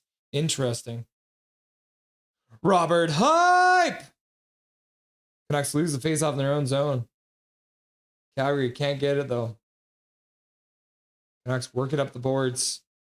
Getting it out. Stillman battling it through center ice. Passes across. LeBate skates onto it. Battling through a couple checks. Joseph LeBate get tossed down in the corner. Chase Stillman was there to try and help out. Now LeBate's in the corner having a wrestling match with a member of the Calgary Flames, number 61. They'll separate and start moving back down the ice. Villander plays it across the zone for Marcus Pettersson, who works it up to the blue line, and the Canucks dump it in. Stop behind the zone, net, queued up. The Calgary Flames will carry out of their zone. Pass out, intercepted there by LeBate. Baines works it down low. Now Carlson skates in on the forecheck, can't get there. Calgary over their own blue line. Pass across the zone to the far side, into the zone. Drags it through its slot, ends up taking a shot, but Tyler Myers is there, blocks it with his foot, flips it down the ice, ends up tipping off something, so no icing call, waved off by the referee. Canucks moving on the forecheck. Tyler Myers pinching it a bit, but can't get the puck. Calgary skates it through center. 3-on-2. Canucks get back, though, turning into a regular rush. Thatcher Demko grabs the puck, and they'll whistle it down there with 16:10 left to go in the second period of play. Not a bad start to the second period of play.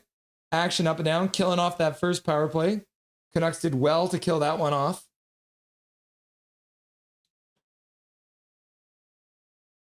16:10 left to go in the second period of play here.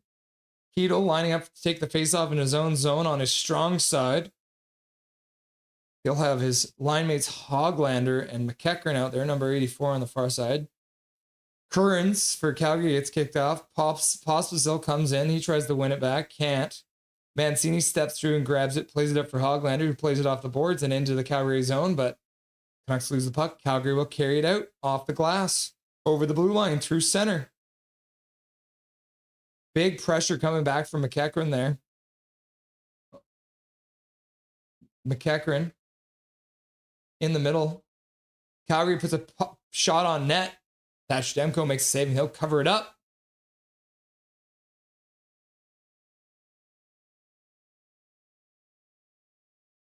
Zary and Pospisil going off for a change. A couple of veterans leaving the ice for a moment. See a replay on this. Yeah, easy save for Thatcher Demko on that one. Face off in the Canucks zone. Calgary wins it. Back to the blue line. Shot to the front of the net. Thatcher Demko reads it through a crowd, makes a save. Rebound gets cleared off to the side. Vitaly Krasov plays it off the glass all the way down the ice. And it looks like it ended up being a high sticking, maybe. Out of play. And I don't know why they blew it. They blew the whistle, though. The puck looks like it's going to come all the way back down into the Canucks zone, maybe. Face off in the Canucks zone. 15:34 left to go. Second period of play. Preseason game 2. Ratu wins it on the reverse hand. You'll love to see that. Villander skates over his own blue line, taking some whacks, steps to the side, plays it for Krasov. Krasov plays into the corner for Villander. Villander plays in behind the net. Ulrichson's there. Plays it to the side for Krasov. Krasov can't get to it. Ratu comes in to help and support. Krasov battling with his man, can't come up with it though. Now Ulrichson tries to throw a hit. The man dives out of the way smartly. Krasov picks it up on the far side. Shot to the front of the net, right in front of Ulrichson. He was being tied up well. Ratu stops up in the corner, trying to come up with the puck. Puck gets kicked away from him. That was Krasov coming in and throwing off a hit, but couldn't jar the puck free. Calgary works the puck all the way down the ice. Kirill, the throw, Kudryavtsev plays it to the side, picked up there by Myers. Myers with some space. He'll start skating. Passes all the way to the Flames blue line. The Canucks will ring it around the boards. Picked up there by Max Sasson. He'll put it in behind the net. Calgary picks it up and they'll play it up the boards. Stopped on the half boards on a good pinch for Mancini. Oh, tried to pass it up front. Carlson did to Baines streaking down, but Calgary intercepts it. They'll work it out. Coming with 3 players, but they end up getting worked right into the corner. Calgary picks it up, throws it through the crease, off to the far side. Calgary with another shot, bouncing through the slot into the near side. Puck rung around the boards again. Max Sasson trying to tip it past the Calgary player. Can't get it to go, though, but he'll hang on to it. Good job by Max Sasson to prevent that play from continuing. And then the Calgary Flames touch the puck in their own net, or in their own bench, and so the play is whistled dead. Yeah, Krasov putting it right through the crease, trying to hook up with Ulrichson, but Ulrichsen couldn't get it to go, being tied up there. Let's see where their face-off is going to be. Is a face-off in the Canucks zone? Oh, wow. Yeah, it must have been shot out of the Canucks zone and hit a Flames at the bench. Shot to the front of the net. That gets blocked by a bunch of bodies in front. It's like Stillman clears it off the glass, takes a big hit to make the play, but good weight on it. LeBate can't get to it. Puck comes all the way down the ice, rolling in on Thatcher Demko. He'll play it in behind his own net. Carlson's back to pick it up. He'll play it off the glass. Ends up getting knocked down. And it looks like the faceoff is going to be inside. Might have been a hand pass there. Amon will pick it up. And it looks like they're going to take a quick break here.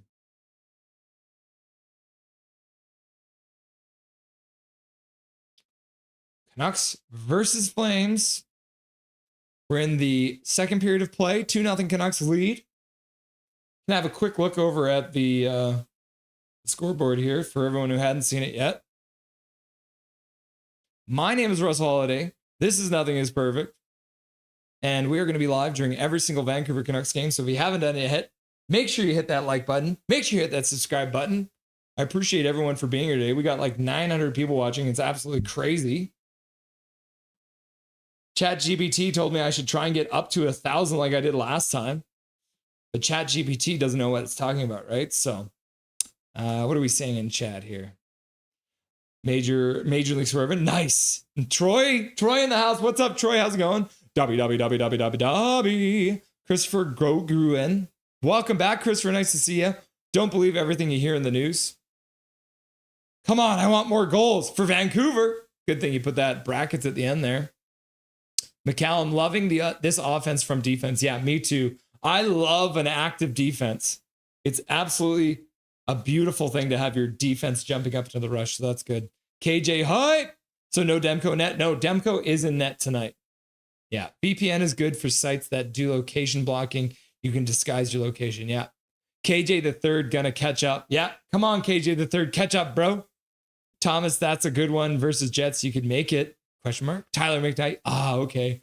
Positioning has been pretty good for this early in the season, especially in the offensive zone. Yeah, the boys are looking pretty good. Nicole Helen, major condolences to our boy Pods, and also truly big congrats on his contract. Yeah, Nicole Helen in the chat. Nice to see you. And we are getting back into the action here, so we'll get rid of that, and then we'll jump back over to the game. Yeah. Condolences to our boy Podsy. We miss Podsy. Vasily Podkolzin, what a beauty. What did he have? He had 10 or 11 points in the Edmonton Oilers run last year, I think, eh? All right, Calgary trying to keep the puck in. Vilander tries to make a pass across for Ratu. Weak pass, though, and it gets intercepted. Calgary works it all the way down to the Canucks blue line where that's intercepted. Now Ratu rings the puck around the boards. Canucks will move in on the forecheck. McEachran is there, tries to play it over Krasov. Ratu tries to provide support, but ends up not being able to get the puck. Calgary gets to the Canucks blue line, and they'll dump it in.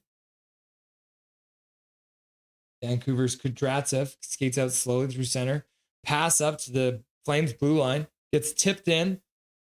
Prasvikov, who's not how you say his name, Calgary's goalie, ends up playing it to the corner. Canucks come up with it. Ulrichsen plays it the middle. LeBate plays it to the front of the net. Couldn't get it to go, though. Kicked it away. Hedl was there as well. Couldn't get his stick on the puck. Prosvetov. Shot goes right over Prosvetov's head. I feel like I should just write that down and put it in front of me, eh?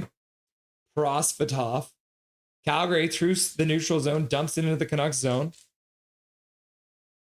Canucks try and get it in the corner, but can't.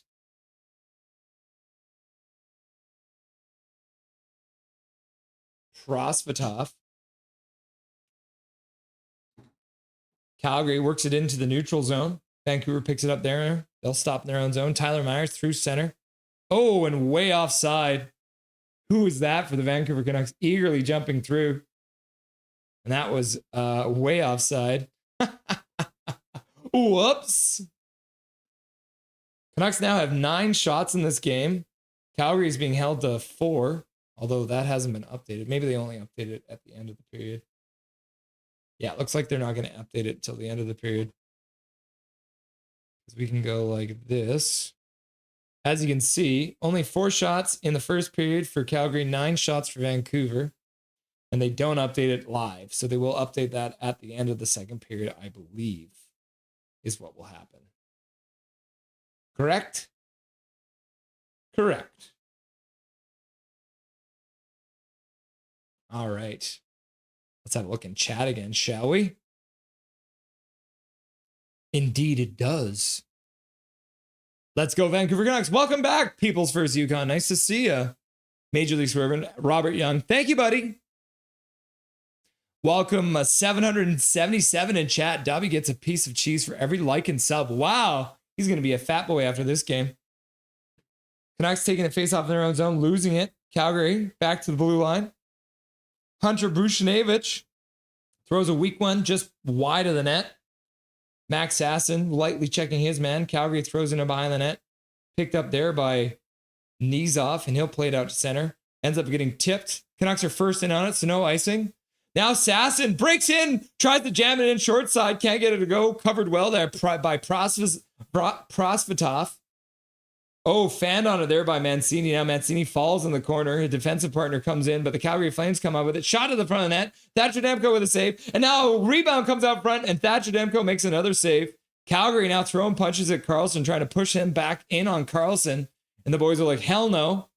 Karlsson's not going to take that crap. So Hunt and Karlsson getting into it. They'll be ripping each other's helmets off.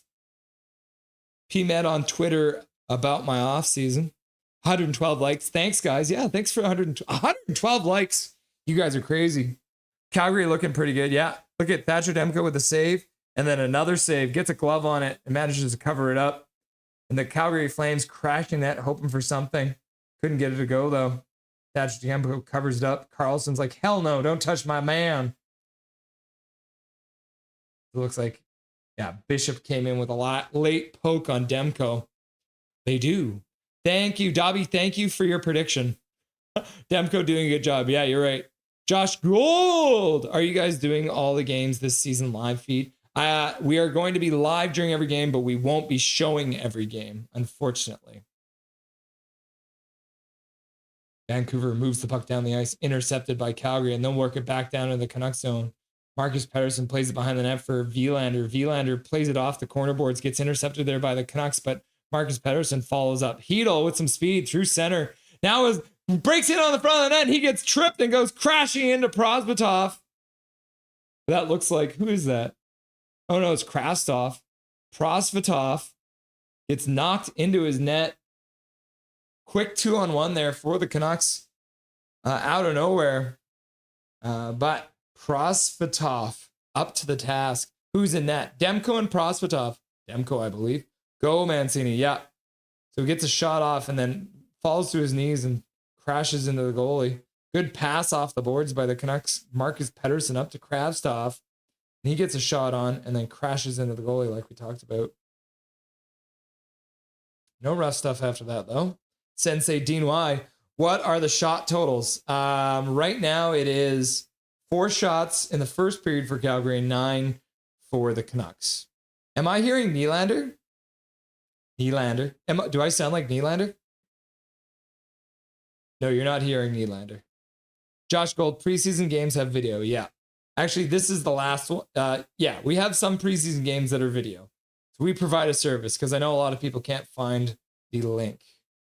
Canucks put the puck into the center ice. Stillman picks it up. He'll play it over the blue line. Good pass. And now the Canucks play it in. And oh my goodness, it almost looked like the Calgary defenseman almost tipped it in his own net, but stopped there. Good play by Corey. I keep on calling him Corey Stillman. But Chase Stillman with a good pass across to Hedl. And then McEachran tries to pass it across back to Hedl, but the puck gets stopped there by Prosvetov. Faceoff will be to Prosvetov's glove side. Got the Karlsson, Baines, and Sasson line out. Sasson taking the draw. Sasson with a winger win ends up stepping through and getting it. Myers throws it just wide of the net. Picked up by Karlsson, thrown to the net. Baines gets knocked down, going to the net as well. Calgary picks it up. They'll make a pass across the blue line and tip it out to center. If they try, no, they can't quite. Good play by the Canucks to come up with it, turn it the other way. Carlson with some speed, brings it around the boards, ends up going in behind the net. Sasson loses his stick for a minute. Tyler Myers is in the corner digging for the puck. Puck down low for Sasson. Sasson rings it down the boards, comes back to Carlson, who's covering for Myers. Puck gets rung around the board. The Canucks are changing. Calgary takes a minute because it looks like they might change as well.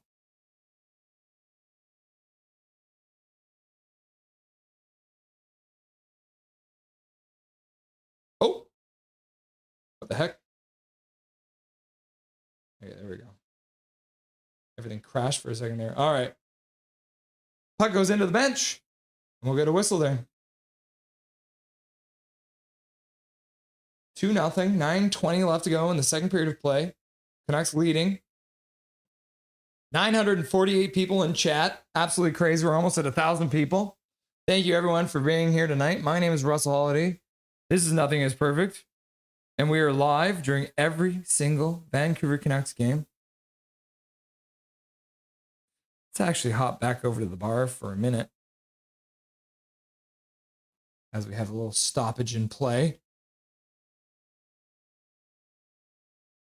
Let's hop back into chat. Jason Weismiller, Jason question mark? Jason Voorhees? He does wear a hockey mask. KJ Brazy, I think Myers will make a good D coach one day. Could be. I mean, I'd be scared of him. Josh Gold, thanks. You're welcome. Calgary looks tired and beat already. Aiden Kelly, ooh, scrawy. Majorly swerving. Canucks glow. Canucks glow. Canucks glow.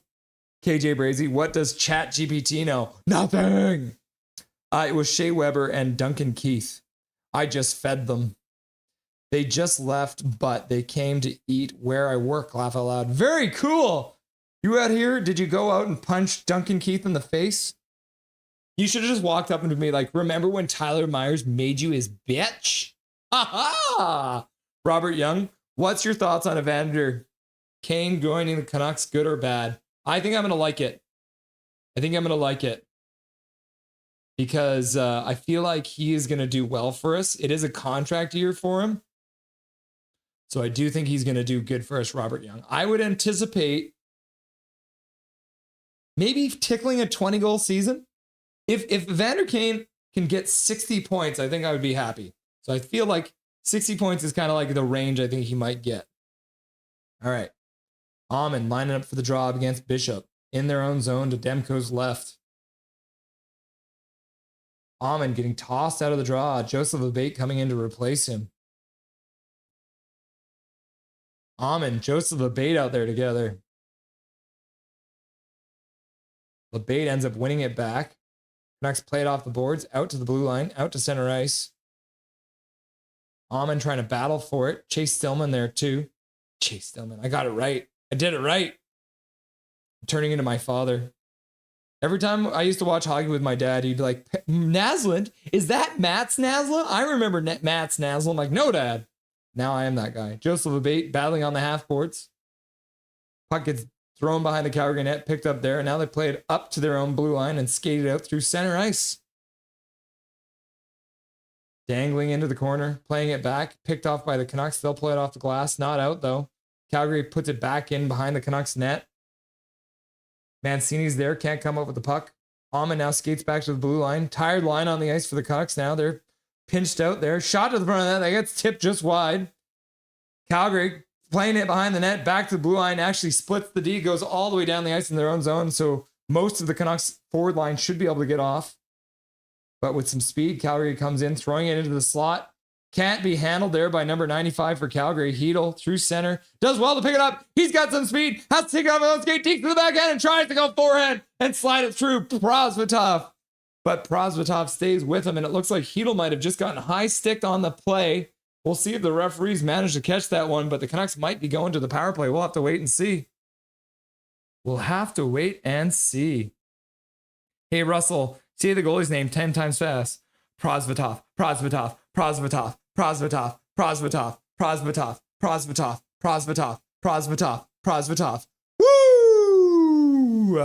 Nailed it. Not bad there, Thatcher. Let's see. Where's the high stick here? Why is Heel grabbing his mouth? I wonder where he got hit. Might have been there. No, couldn't get it to go. Then he grabbed his mouth afterwards. I don't know. Looks like he was grabbing his mouth. I think it was when he broke through right here. Okay. Canucks lose the faceoff. But the puck comes down to Marcus Pettersson, who plays it out through center ice. Now with some speed, the Canucks play it in. Back down low! Oh, and what a good passing play from that Abbotsford Canucks top line. Back and forth, up and down. Max Sassen's got a big smile on his face with some really good puck movement. Full zone coverage there by the Canucks as they pass back and forth, give and go. Good pass out to center. Sassen drops it for Karlsson. Karlsson plays it across for Baines, and Baines puts it down back for Sassen. And Sassen tries to put it under the arm as Prosvetov, but he manages to get his arm down onto it and stops it from going into the net. Oh my goodness. Knees off. Knees off. Yep. Kane says, hit the net. Canucks trying to get up, come up with the puck. Calgary plays it to the side. Calvin 99 Charlie in the house says, hi, Gary. Sup, Gary? Demko comes all the way out to the hash marks to play that one. Canucks drop it. Karlsson. Baines with a shot to the front of the net. Karlsson takes a shot to the mouth. Looks like the referee's got his arm in the air now. He's going to be going to the box after putting his hands up into Karlsson's face and throat. So maybe the Canucks get a power play? Maybe. We'll have to wait and see. Oh my God, unreal. Yeah, looks it. Our man Jordan Samuel making a call. The skate of shame back. Baines drops it for Karlsson, back to Baines and a shot to the front of the net. And then the Calgary player number 44 just comes in and puts his gloves right into the face of the Canucks player. And if you do that right in front of the referee, there's a very good chance that you're going to get a call against you on that one. So Mr. John Hanley going to the box. Canucks to the power play. Wins the draw. Wielander plays it down low for Ulrichsen. Ulrichsen up to the half boards, back to the blue line, over for Wielander on the near side. Shot to the front of the net, saved through the crowd. Canucks ringing around the boards all the way back to the near side for Wielander. Wielander plays it down to the high slot. Back over for Kudratsev, over for Hedel. Hedel with a shot, and Hedel scores! Look at that slight smile on that Hedel face. He's stoked. The Vancouver Canucks have taken a 3-0 lead in this game against the Calgary Flames with a quick work on that power play. Kudratsev down to Hedel, and Hedel puts it right along the ice to the far post, puts his hand up in the air to celebrate, and Kudratsev with the assist on that one, so you love to see that. Hedel takes his time and then puts it far side through a crowd. Let's see if we can get a good angle on this one going through the... Dan Carlo watching from the Philippines! What's up, Dan Carlo? Yeah, right through a crowd. I don't think the goalie ever saw it there. Number 44 is a nobody. Yeah, his name's Hanley. Go, go, go, go, go, go, go. Mike Torrance. Yay! Big Mac says, go, go, go. Boom. Go, go, go, go. And then Big Hog's like, bang! And then Gary says, really hope Hedel can stay healthy and put together a really good season. Me too. Big Hog's like, bang, bang, bang. Go, go, go, go. Calvin's like, go, go, go, go. Fangirl's like, go, go, go, go. We won the trade! Yep. Hedel scored a goal in the preseason. We absolutely won that trade. Majorly swerving. Go, go, go, go. Canucks fan. Let's go! Swerving Irvin. Go, go, go, go, go. Coach Rob Billy. Trevor Linden goal. Trevor Linden goal. Trevor Linden goal. Trevor Linden goal. Trevor Linden goal. Trevor Linden goal. Calgary in the zone. Hiccup. Back to the blue line. Shot to the front of the net. Easily blocked by the Canucks player. He'll play it all the way out to center ice. Tipped in by Ulrichsen. Looks like he didn't manage to get a piece of it, so that's going to be an icing call. Me 10. Effing right, boys! Woo! Says Sensei DY. And then People's First is like, go, go, go, go, go. Nothing left to lose. Go, go, go, go, go, go, go, go. Welcome, nothing left to lose. It's nice to see a fellow nothing in the chat. Captain Canuck, Trevor Linden, go, go, go, go, go, go. Canucks fan, green, blue, game over. KJ Brazy's out here doing the wave. Woo! Woo! Calgary wins the draw off their icing call. Canucks block it, get it out to center ice. Almond plays it back down into his own zone. Canucks play it out to center. at the blue line, chipped in lately. Ulrichsen skates onto it, can't come up with the puck though. Stillman puts it down low. Looks like he came back in offside though, so that's going to be an offside call there. Swerving, majorly swerving coming in and dropping another gifted membership. That one's going out to Mr. Rainbow Boy. Mr. Rainbow Boy getting the free gifted membership courtesy of Majorly Swerving, which you love to see. And then HSM Fangirl. Any tips for me? I want to start making YouTube vids. Tried once, just an unboxing, scrapped it because I could barely hear myself without turning up the volume. You gotta find something that you love, right? Because if you go far enough back on this channel, you're gonna see, Fangirl, thank you, by the way, for being a member for 9 months, by the way. That's absolutely crazy. Thank you very much, HSM Fangirl, for being a member for 9 months. If there's something you do on a regular basis, if there's a video game you play, if there's like cards that you play with, for me, it was Fortnite and it was Vancouver Canucks. So I was doing Fortnite videos, but then I decided I needed to change over and do Canucks videos. And I pretty much watch every single Vancouver Canucks game anyways. So let's actually go like this. Hop back over to the bar so you can see me a little better here. So I started doing Vancouver Canucks games. And I would pretty much watch all of them. So I just put a camera in front of myself. But that's the main thing. It's something that you want to do on a regular basis that you would have been doing anyways. Something that you're passionate about. Captain Canuck 99, I love the nothing is perfect. Damn community, that's slowly growing. Woo! Hashtag you love to see it. Thank you, Captain Canuck 99. PK time! Yeah, and they killed it off. Thomas Hornbrook, hopefully 78 to 82 games from him will be huge. Yeah, I hope we get that many from Hedel as well. Pure Veteran in the house. Welcome back, Pure Veteran. Nice to see you as always, my dude. Yo! And then Van Isle Beauty's like, let's fucking go! Dijon Mustard's back in the house and he's like, Coke Canucks glow. Coke Canucks glow. Okay, and then they jump right into it. No warning on that one, boys and girls. All right, back into the action. Calgary wins the draw. Canucks are going to be killing off a penalty here. Across the blue line. Brushinevich puts it down in front, and the Calgary Flames on a rebound in front managed to jam it into the net. Thatcher Demko made the first save, but couldn't make the next. And on the power play, the Calgary Flames have made it a 3-1 game with 5:36 left to go. The penalty kill failing the Canucks this time on a shot from the point that ends up getting deflected down low from Pospisil. So across the blue line, passed down low by Farabee, which gets tipped across the net by Pospisil, and Zeri is there on the far side to chip it past Thatcher Demko. Boo! Boo! Says BC Born. I agree. Thatcher Demko playing to the side for Vilander. Up to the Canucks blue line. They tip it out to center ice.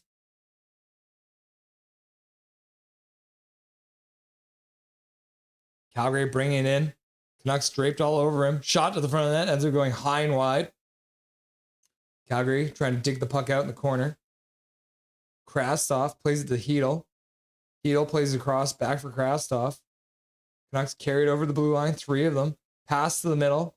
Krastov into the corner. Hedel's there. Puck into the middle. Krastov plays it down for Hedel. Down there for McEachran. McEachran back to Mancini. Mancini takes a shot, gets blocked. Puck gets rung around behind the net. Eric Hunter shows up with another 5 gifted memberships. You crazy man, you. Oh my goodness. You have a lot of disposable income, I hope, Eric Hunter. Calgary plays the puck out of their own zone. And Steven, he plays it right into the Vancouver bench. So Eric Hunter with 5 gifted memberships going out to Stefan Kruger, Johnny, Luke, Curtis B, and Nicholas Selberg. Congratulations. You got a free gift of memberships courtesy of Eric Hunter. Thank you very much, Eric Hunter. You've been absolutely crazy generous here in the preseason and through the prospects game. I absolutely appreciate you, Eric. You're an absolute god. You're a god!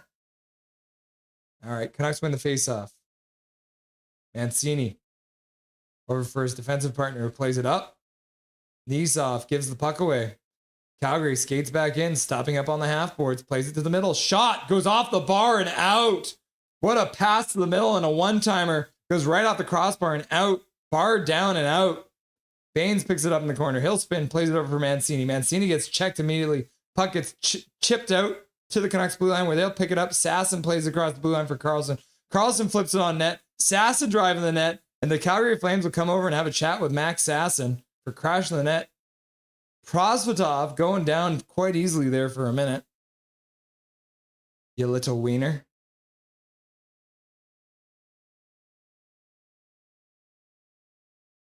Yeah. Right off the bar by Norton. Oh my goodness. Craziness there. What a shot. And then Carlson throws it to the net. Sasson crashing in. Prosvetov goes down a little easy. Because, you know, why wouldn't you? Face off in the Canucks zone.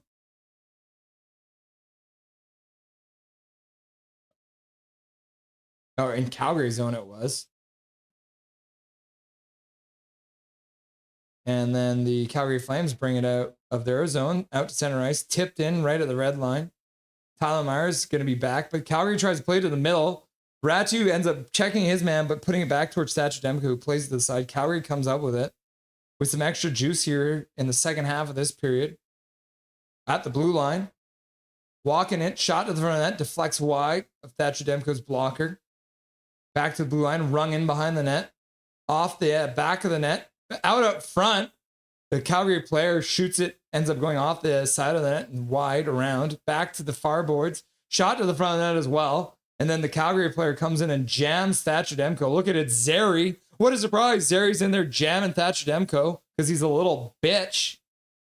Connor Zary, one of the many bitches from the Calgary Flames. For anyone who doesn't know. Sasson did nothing wrong and yet gets shoved by a couple idiotic Flames players. For what?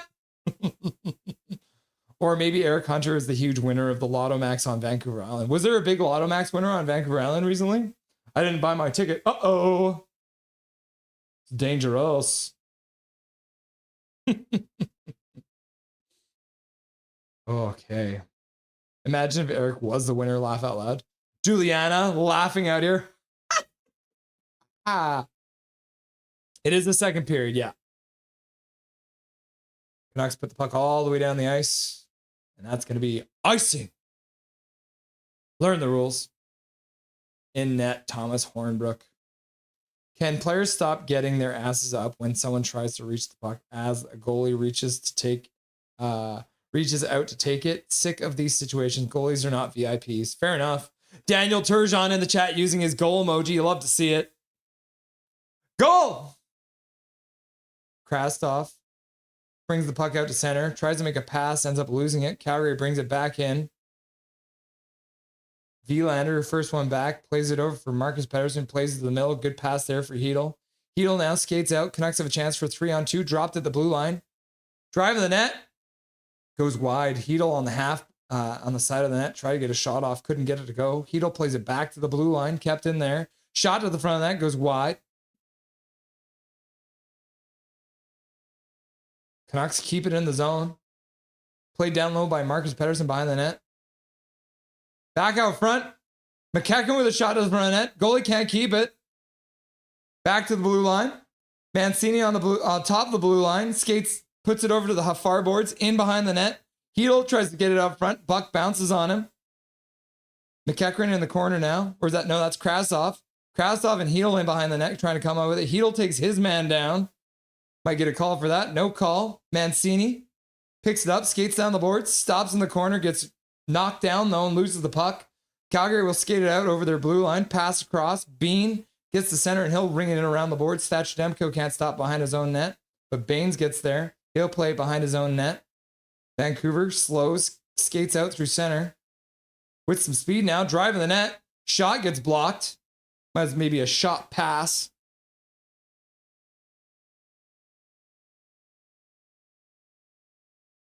And the puck comes in offside as Calgary brings the puck in offside. Coming up in the second intermission, guys, we're going to have Canucks Land coming in to join us to chat about the prospects and the preseason and the season moving forward. So it should be fun to see what Canucks Land has to say. If you haven't done it yet, check out the description. We've got the link to Canucks Land in the description. Just go check him out. He posts almost every day, I think, on his YouTube channel. He also does TikTok. So he'll be coming up in the second intermission here. Vancouver Canucks battling in the corner. Calgary coming up with it, playing it down low. Tyler Myers is in behind his own net. He comes up with stops, plays to the far side. Canucks will skate it out through center. Gets tipped by somebody. Comes in on the goalie, Prosvetov. Played around the boards, picked up there by Carlson. Carlson protecting the puck, skates in behind the net, chips it, skates to the far corner, plays it back to the blue line. Cross the blue line, gets intercepted there. Tyler Myers does well to pick it up, though. He'll have to wait because somebody was offside. Now the Canucks will have to tag up. Under a minute left to go in the second period of play.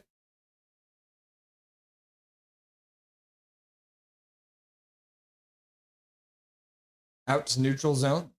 Scrambled play here. Canucks working it back down. Gets to the blue line, chips it in. Ulrichsen moves in on the forecheck. Ulrichsen tries to play for Stillman, can't get it to him. Canucks still on the forecheck. Ammon's there too. Stillman, Ammon, relentless pressure. Good motor there by Chase Stillman. He takes his man down.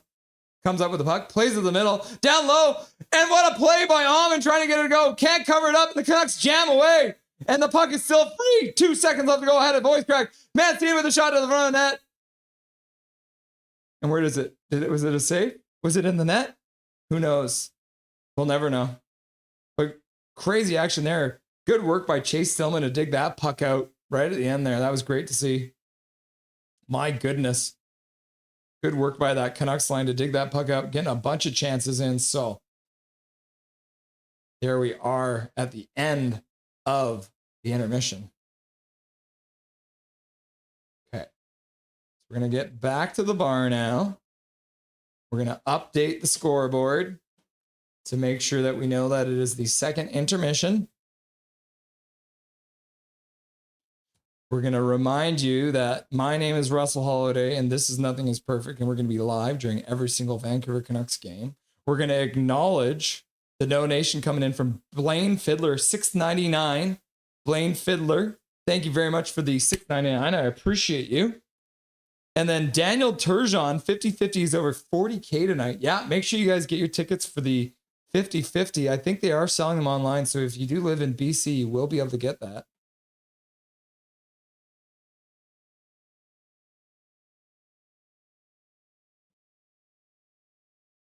Cool. I've got Canuck Land on the line now. So in just a moment here, we'll bring him on for you guys. But thank you very much, Daniel Turgeon, for the $2 dono, reminding us about the 50-50. And thank you very much, Blaine Fiddler, as well, for the $6.99. You guys are very generous tonight. This is getting crazy in here. I don't want to put people in the poorhouse, but that looks like that's what's going to happen here. All right. He's got a channel. This man, he's like one of the hardest working Canucks YouTubers, I think. So if you guys haven't yet done it, make sure you look in the description to this video because Canucks Land is here for you with all the latest Canucks news. And now here he is on Nothing is Perfect. For the first time live, Canuck Land. What's up, my dude? Just enjoying the game. Yeah, brother. It's been good so far. Have you been enjoying it? Yeah, I really like that Abbotsford line. So fun to watch. Just loved watching them in the playoffs. Can't believe we get to see them play like this in the preseason. Yeah. Oh, I think that's probably one of the advantages, right? Because these guys played, probably 70, 80 games together in the regular season and then the whole Calder Cup run. So they absolutely know what's going on when it comes down to what's happening. And you saw that one passing play, which was an absolute beauty. So nice. Yeah. I think I wrote it down. It was like, nice pass, Pedersen, Carlson, Baines. Yeah, exactly, right? So far tonight, has there been anyone on this Canucks roster that has been really standing out for you as someone who's maybe trying to make this team? Yeah, Tom Willander just looks so good. Like the first period, I think the second period wasn't as great, but because he just wasn't as noticeable. He didn't get as involved. His first period, though, he made a nice play on the boards to send Baines up on a play. He got the assist on the Hoglander goal, getting the shot on goal. Like he looks really, really good offensively. My only worry with him is just the defensive side, and he's just getting used to the pro level. I think he'll be like DPD, but he's really impressed. Do you think the skating on Vylander is already NHL ready? Looks like it. Probably maybe get a little bit more size so that you could get a little harder of a stride. But yeah, I think he's got the ability already like NHL caliber. The other thing, like, because I was talking with Dustin in our first intermission about this new system that Tocchet seems to be running, and it seems to be very defense aggressive, right? Like Yeah. jumping up, 4-man rushes, absolute craziness. And for a guy like Tom Willander, that plays right into his wheelhouse. Yeah, that him and Quinn Hughes, I think, and Mancini as well. Mancini's got really good speed. I think those are the three defensemen that are definitely going to benefit from it. You've also seen it today with Mancini getting up in the play a lot. I've noticed that he's kind of playing like a fourth forward most of the time he's on the ice. But yeah, this system is going to definitely benefit the offensive defenseman. Yeah, even like a guy like Tyler Myers, who I think has really benefited since Foot joined the team, even as the I have the wrong name on your thing right now. Let's update that. You are not Dustin Boydell. You are Canucks Yeah, land. that was the thing I was thinking about as well. I was like, oh, which defenseman would work? And I'm like, oh, Tyler Myers. He has those flashes of just being better than McDavid sometimes, where he'll just Yeah. join the offensive zone and just all of a sudden he's just dancing around everybody. He'll score a goal. It's crazy. He could definitely benefit. My only worry with him, though, and my other worry with the other defensive defensemen who maybe aren't as fast, is the getting back. You got to have forwards who are able to get back as well to help your defensemen if they're not able to. And it seems like tonight that has kind of been the mantra already. You've seen Carlson covering the point. You've seen Sasson covering the point. Even you had Yeah. Hedl back on the point, who I don't never really thought of as a super defensive guy. But if you can get guys like those to buy into that kind of a system, it creates Yeah. that dynamic attack that is really hard to read, I think, for other NHL teams. Yeah, it's with Quinn Hughes, it'll be a little easier to read as well because we always want to get Quinn Hughes involved. But yeah, definitely those bottom pair defensemen, it could get a little surprising. Yeah, yeah.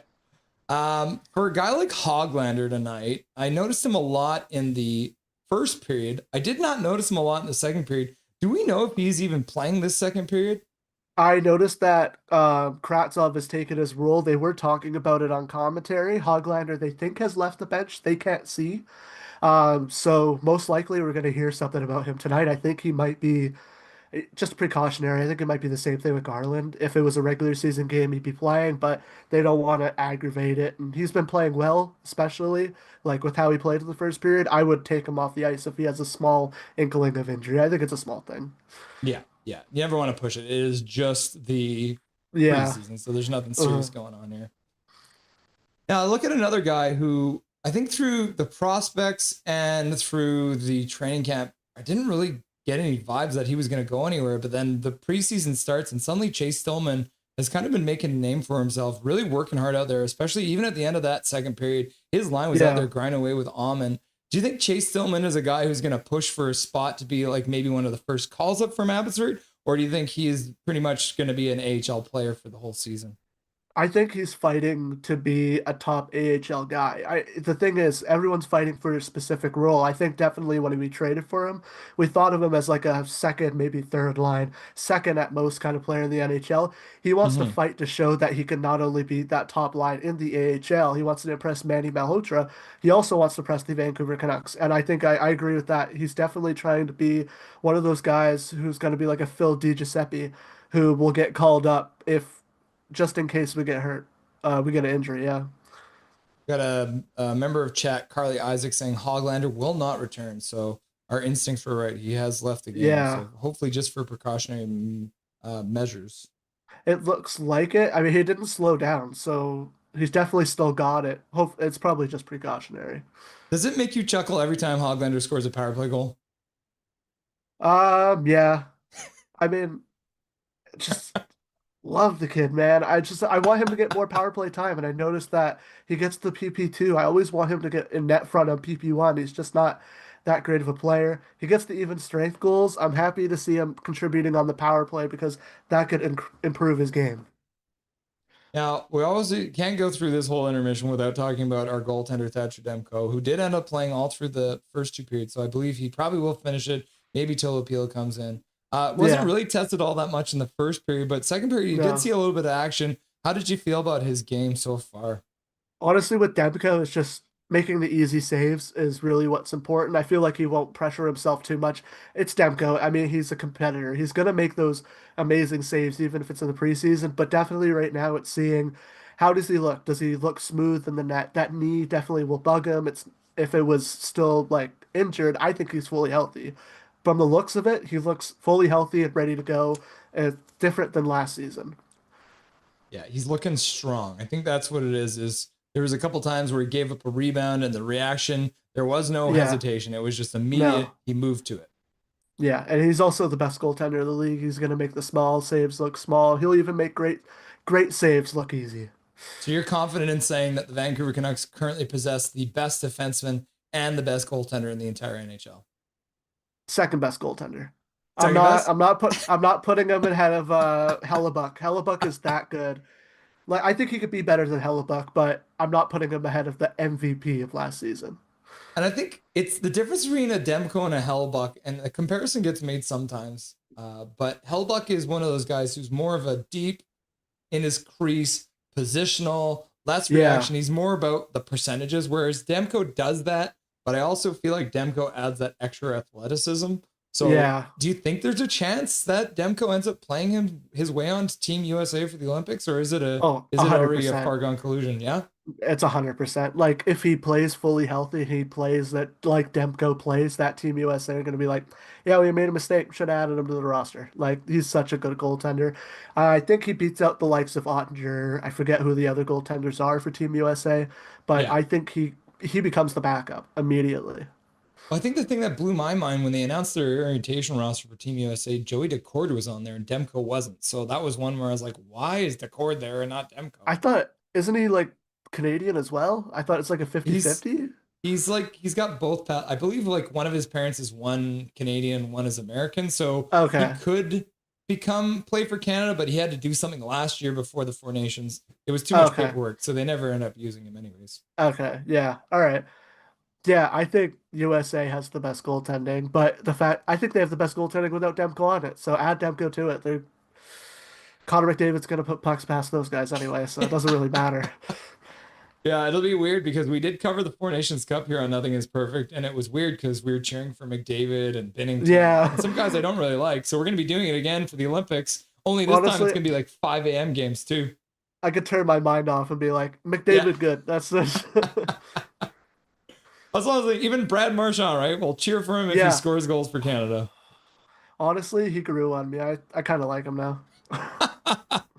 It's been long enough, eh? Yeah. So there are a few players on this Canucks roster that probably want revenge. Everyone's heard about Petey's revenge tour. Now we talked a little bit about Demko's revenge tour. I believe that, Besser probably took a little bit of a slight not getting his call to the USA orientation camp. Is there anyone else outside of those three players that also wants revenge on this Vancouver Canucks roster? Niels Hoglander had a bit of a down season. I could see him. He definitely showing it. Revenge. I wouldn't say revenge for Filipino, but I think definitely he wants to prove himself. He has like a reason to really like push himself as like he has to jump up as the 2C. He looks great so far. I thought throughout the whole preseason, he looks like he's bringing the best energy. In terms of revenge seasons, I'm not quite sure. I think you kind of hit all three of them except for Hoglander. I feel like Hoglander's the only other guy because he had a down year and he just wasn't as good, and a lot of people are doubting him. So the other guy I wanted to ask you about was Linus Karlsson, because the general consensus is now that he's probably out of the three guys on that Abby line, the one that's going to end up making this roster is probably the 12 or the 13 forward. Maybe he works his way up to that third line, possibly with a little bit of time on PP2. But Karlsson, does he have what it takes to have a Dakota Joshua-like season like from a couple years ago where Joshua ended up earning that big contract going off for a bunch of points that we didn't expect from him? Offensively, yes. I don't think he's got the. I mean, he's pretty solid in a defensive role. I don't think he's got fully like as Joshua. He's not going to be that PK shutdown guy. But I went to a lot of the Calder Cup playoff games last season, and the player who impressed me the most, and the player I've been riding high on the most this entire offseason is Linus Karlsson. So I'm very excited to. Hopefully he gets in the lineup, and I just want him to be on that fourth line. I feel like he'll really succeed there. So he's not playing tonight, but I did want to get your thoughts on Braden Coots because he has shown very, very well. He shows that he's got NHL level skills. The only knock on him so far is maybe he needs to obviously fill out a little bit. And at 18, Yeah. that's not a surprise. And now I have heard discussion, okay, maybe he ends up being the 2C and Heedle's out of luck. Now I'm starting to think after watching Atu Ratu play, which I haven't been all that impressed. Is Atu Ratu the one that should be worried about Braden Coots at this point? I don't think anybody should be worried about Braden Coots. And I know this would probably be a hot take. A lot of Canucks fans are very high on Braden Coots. A lot of them are saying, he could make the NHL. I am not too sold on putting an 18-year-old who's not built out his frame, who gets very tired along the boards against pro NHL players in an NHL role consistently. I think 9 games is fine. I think that's the most he's going to get. I feel like that's the most, as much as he's shooting for a spot on the roster, I feel like that's what he's shooting for. I think we need to take a step back because we've done it with players like Akito Hirose where we build a hype train and it doesn't really pan out. We need to take a step back on Braden Coots, really look at it realistically.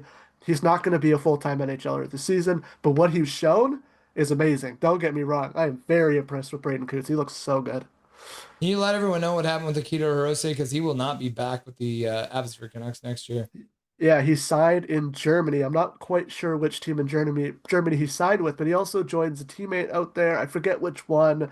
I think it's John Stevens who signed out in Germany as well. Abbotsford lost a lot of players for this Calder Cup team, but that's what it takes. That's the price it takes to win. You ring in a bunch of guys who aren't going to stick around, especially in Abbotsford. There's not that many long-term commitments.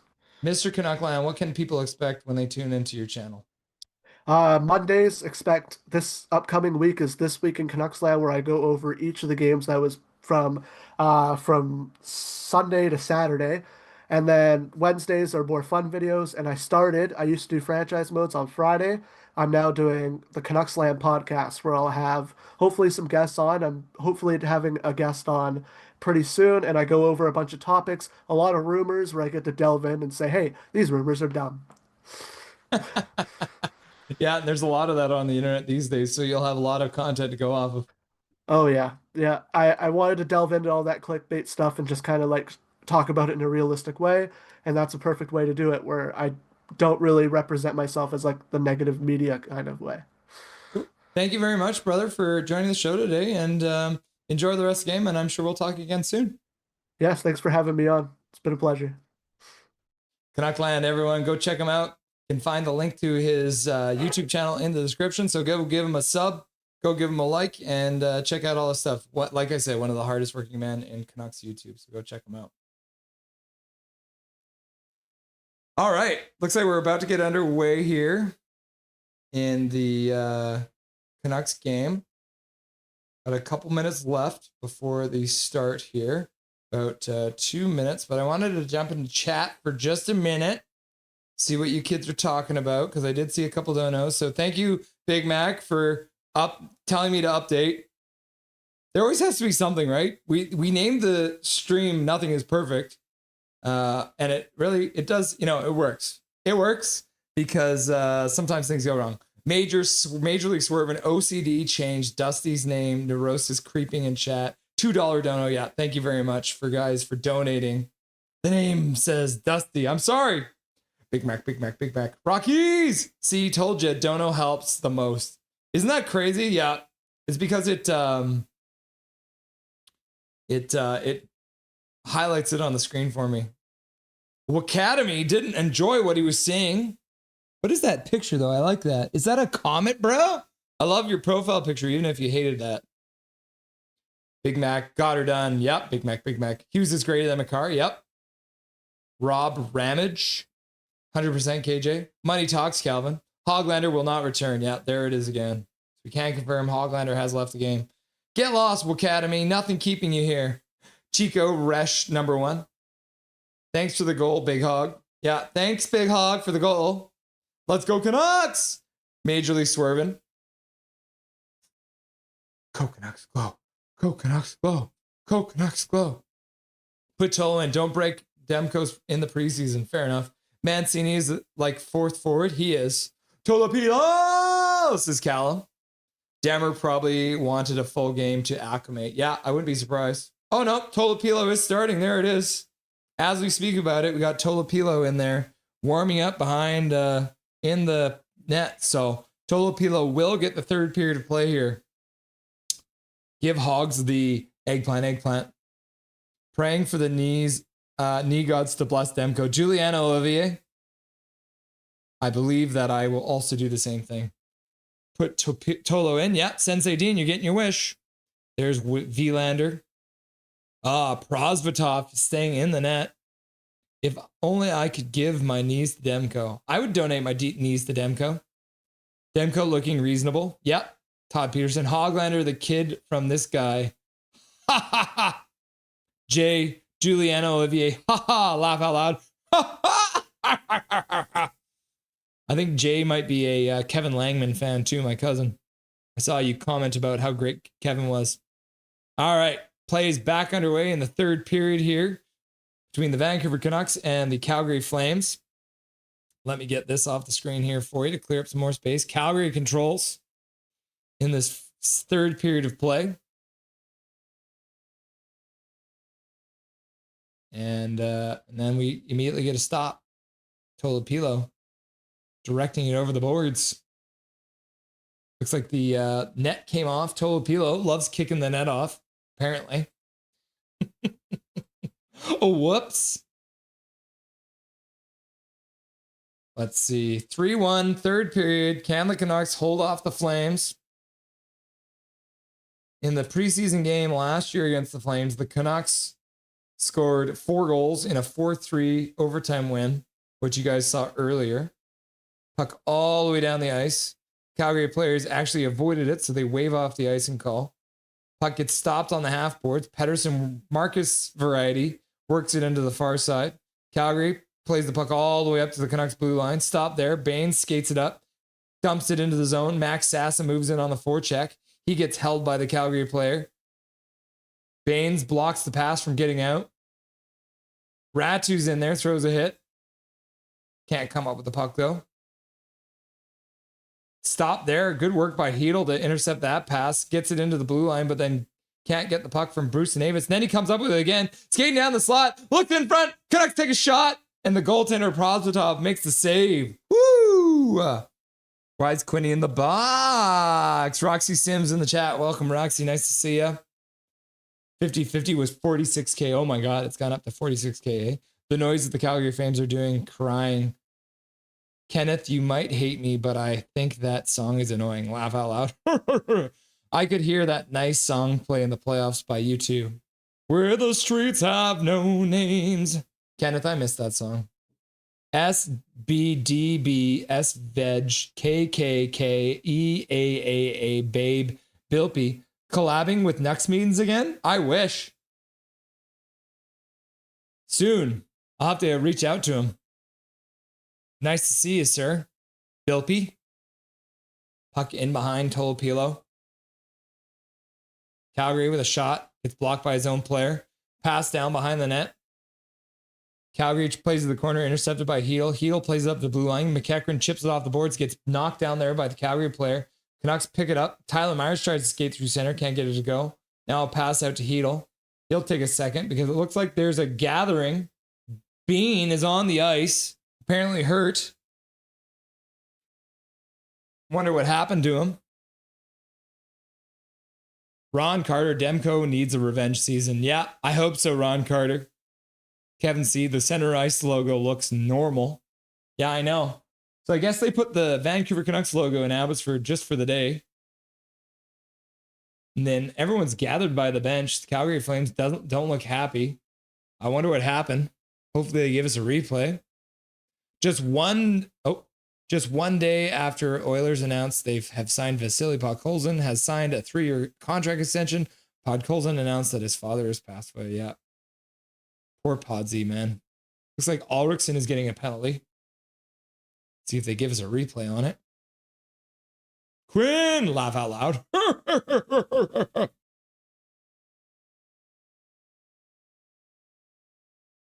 Kevin L is also really good. He was here last season at least. Yeah, Jay loves Kevin L. Kevin Langman is good. The Jesus, much love from Canada's Prince George here. Go Canucks. We need under 6.5 this game.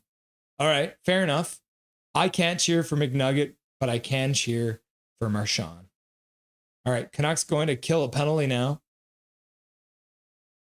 Calgary goes to the power play. I'll see if I can find out what the actual call was for you guys.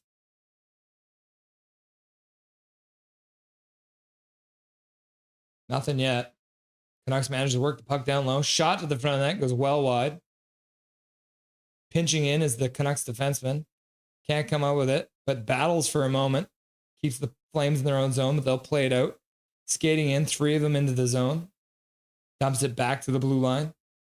Tries to chip it down low, ends up going high into the near side corner. Picked up there by Calgary. They'll play it down low again. Now they'll play it off the boards, up. Ends up getting bounced around, but the Calgary player comes up with it. Moves down to the near side boards.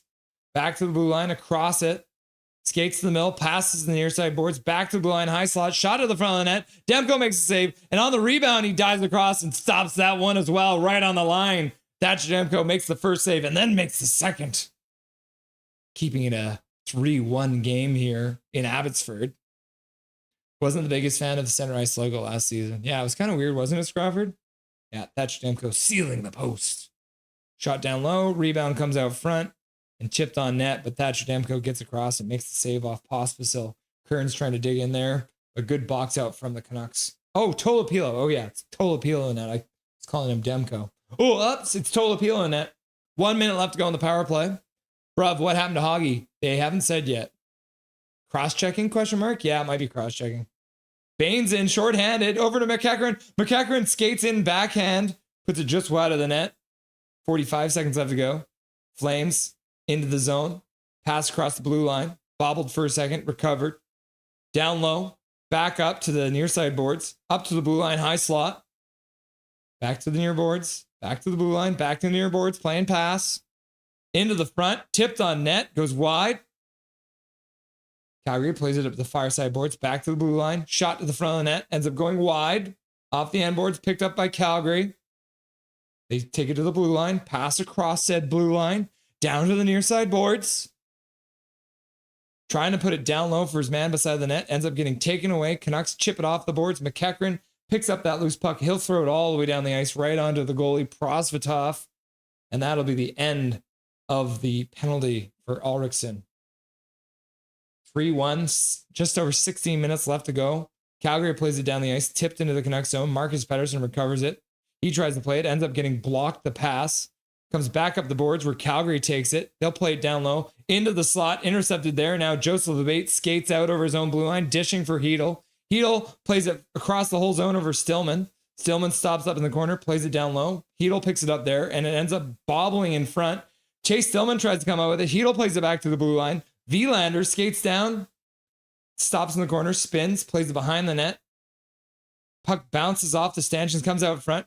Pettersson puts it down low. Hedel tries to play it out front, ends up going off a stick, going high, drops into the faceoff dot. Baines moves in on the forecheck. Canucks are trying to get a full change in as they have the puck in the zone. Hedel's there is battling, up the boards. Baines can't get it. Calgary flips it out to center. Picked up there. Played down to the Canucks blue, or the Calgary blue line. Hedel can't pick it up there. Now the Canucks pick it up again in the neutral zone. They'll fire it in, get stopped behind the net.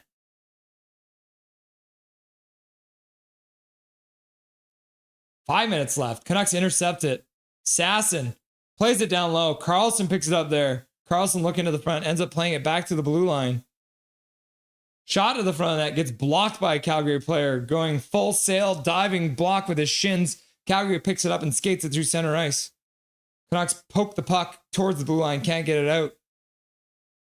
Now out to center ice. Tip to the Calgary blue line where they pick it up and they'll backtrack in their own zone. Skating over center. Pass up to the Canucks blue line. Tipped into the middle. Intercepted there by Krasov gets his legs taken out as he plays the puck to the side. McEachran battling. Can't come up with the puck. Calgary comes up with it. Chips it into the near corner. Carlson playing with it a little bit. Oh no, that's Nizov. Ratu plays it off the boards. Out to Kravtsov. Kravtsov plays it through his man. He'll skate onto it. 2-on-1 down low. Into the front of the net. Gets it on net, and Prosvetov makes the save. Calgary works it up to their own blue line. Cross off the boards, out to center. into the neutral zone. Canucks intercept that pass. Trickles out. Kudryavtsev is there. Takes a hit. Tries to make a play. Ratu plays it up the boards. Comes back down into the Canucks zone. Stopped behind the net by Tolopilo. Tyler Myers will take it there. He's got support from Kudryavtsev. Tyler Myers taking a minute. Passes across for Kudryavtsev. Plays it up to the Calgary blue line. Aman can't get it in. Gets pinned to the boards. Loses the puck. Calgary loses the puck now to Aman, who plays it down low into the Calgary zone. But it looks like that might have been offside. And that'll be an offside call. Faceoff will come outside the Canucks, the Calgary Flames zone. This McEachran individual, never heard of him. He's been on fire this game. Yeah, his name is Mac, or at least I call him Mac, because his name is Mackenzie Kekrin. So let's hop back to the bar for a second, and we can have a look at Mackenzie Kekrin, shall we? The Canucks picked him up. They signed him to a deal this summer. He's a big boy too. Not bad for a big boy. Let's see. I'll pull him up here for you guys. Let's see. There he is. All right. So we're still in little intermission. So let's have a see. So Mackenzie Kekrin was playing for St. Louis last year. 6 foot 293 pounds. Most likely he'll end up playing in the AHL. As you see, he only played about 8 games last year. 123 games overall with 20 points. So not a barn burner, but will be probably, like I said, playing down. But they have signed him as a depth player. So yeah, this man probably ends up down in the Abbotsford Canucks system. Mackenzie Kekrin. Mac. Let's see. So the Ulrichsen penalty did end up being interference, not cross-checking. So either way, Vilhelmer Ulrichsen getting a penalty there. Looks like we're coming back now here. So we get back into the action. Johnny Redbone, I like it. Shorty trained Russell. I have met Shorty a bunch of times. Loved calling the Flames little bitches too good. You're very welcome, Johnny Redbone. Need another goal, boys, Sensei Dinois. Yeah, I agree. Calgary's been pushing back ever since the middle of that second period. Of course, you have to refer to him as Mac. Big Mac sends his regards. Calgary wins the draw. Back in their own zone. Pass up to center. Intercepted. Canucks pick it up. Stillman trying to get in on the forecheck.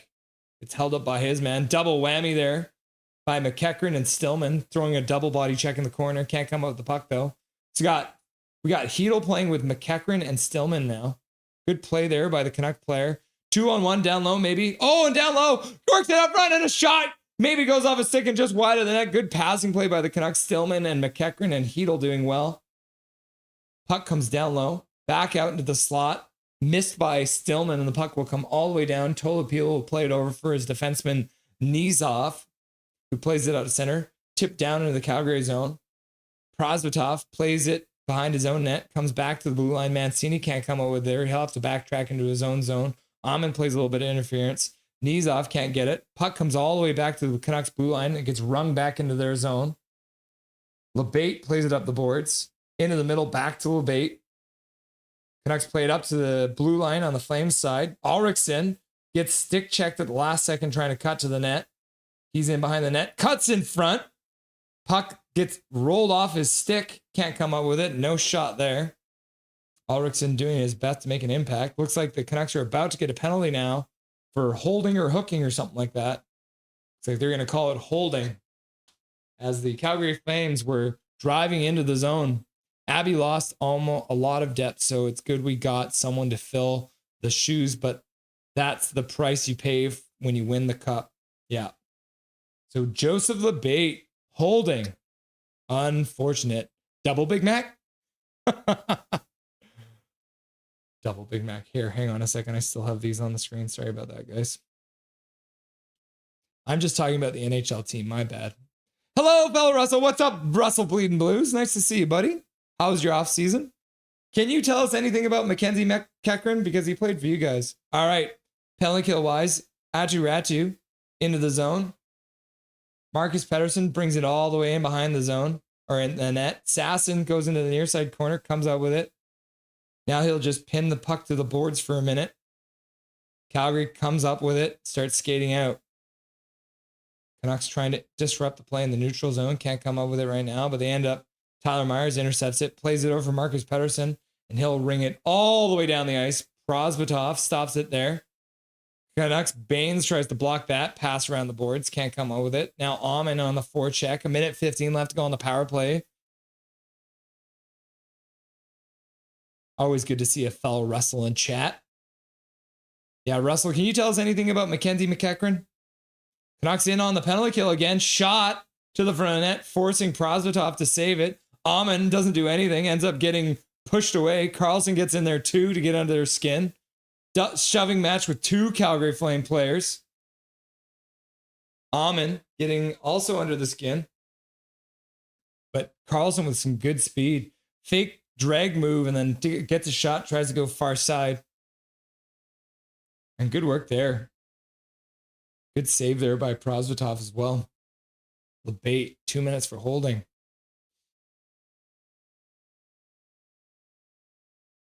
So the Canucks get a face-off all the way down in the Flame zone. Looks like Chase Stillman will line up at center to take the draw. He's got McEachran on the ice with him as well. Got Kudratsev and Mancini as a defensive pair. And Stillman gets tossed out, so Mackenzie Mac has to come in and take the draw.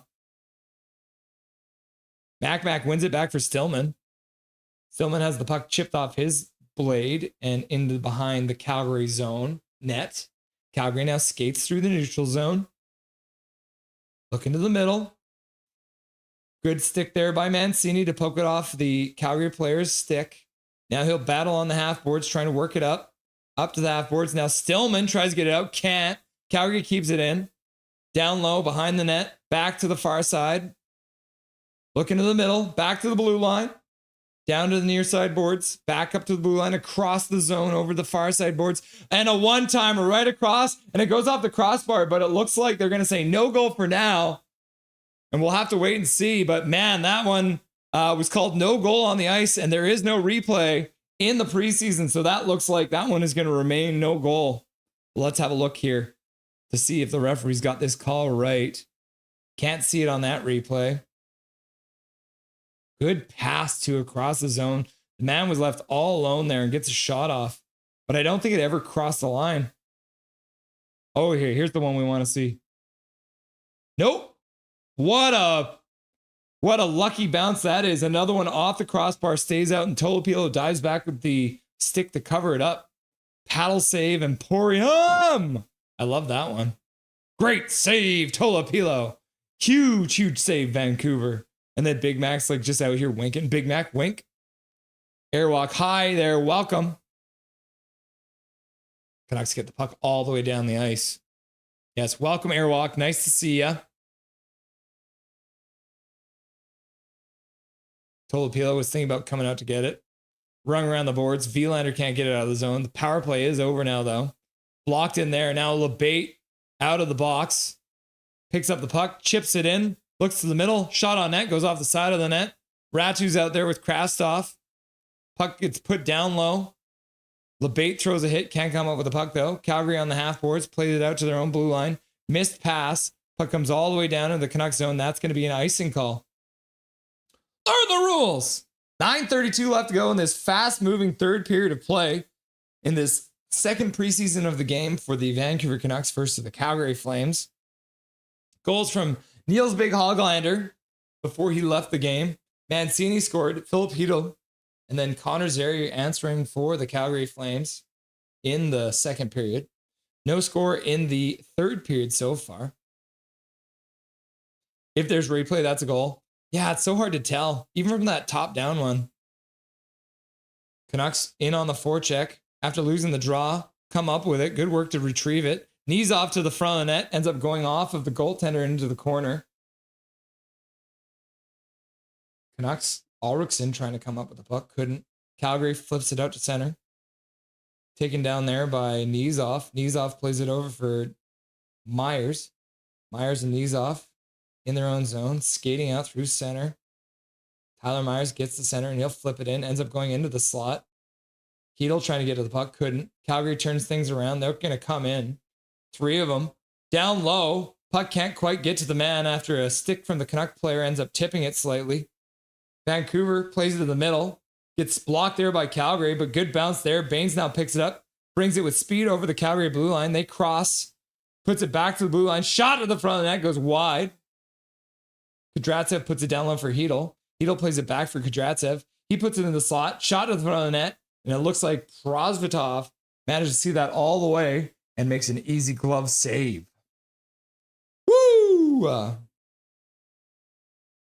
They were crushers with Kane and Taves. I hate the Blackhawks since I'm a Blues fan. That's fair enough.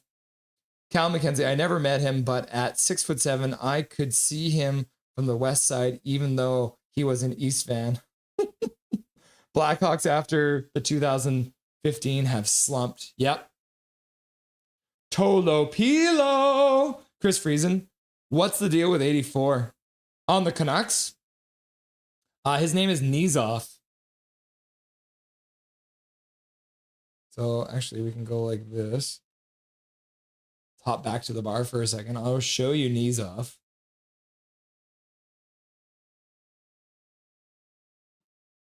Jump back over here.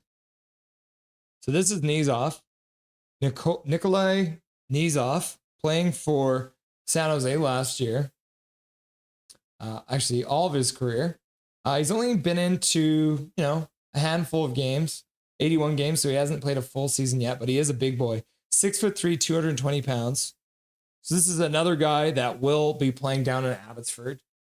As you know, a lot of the guys from that Calder Cup run have left the team now.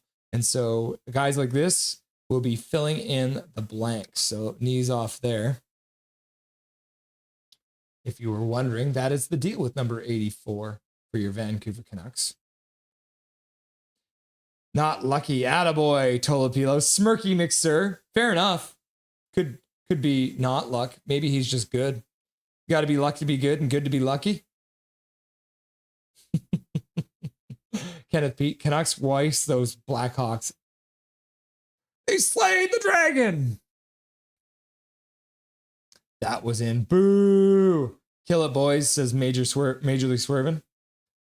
Hot middle bar, back bar. Oh, I got this on the screen still. All right. Back into the action. 8:29 left to go in the third period.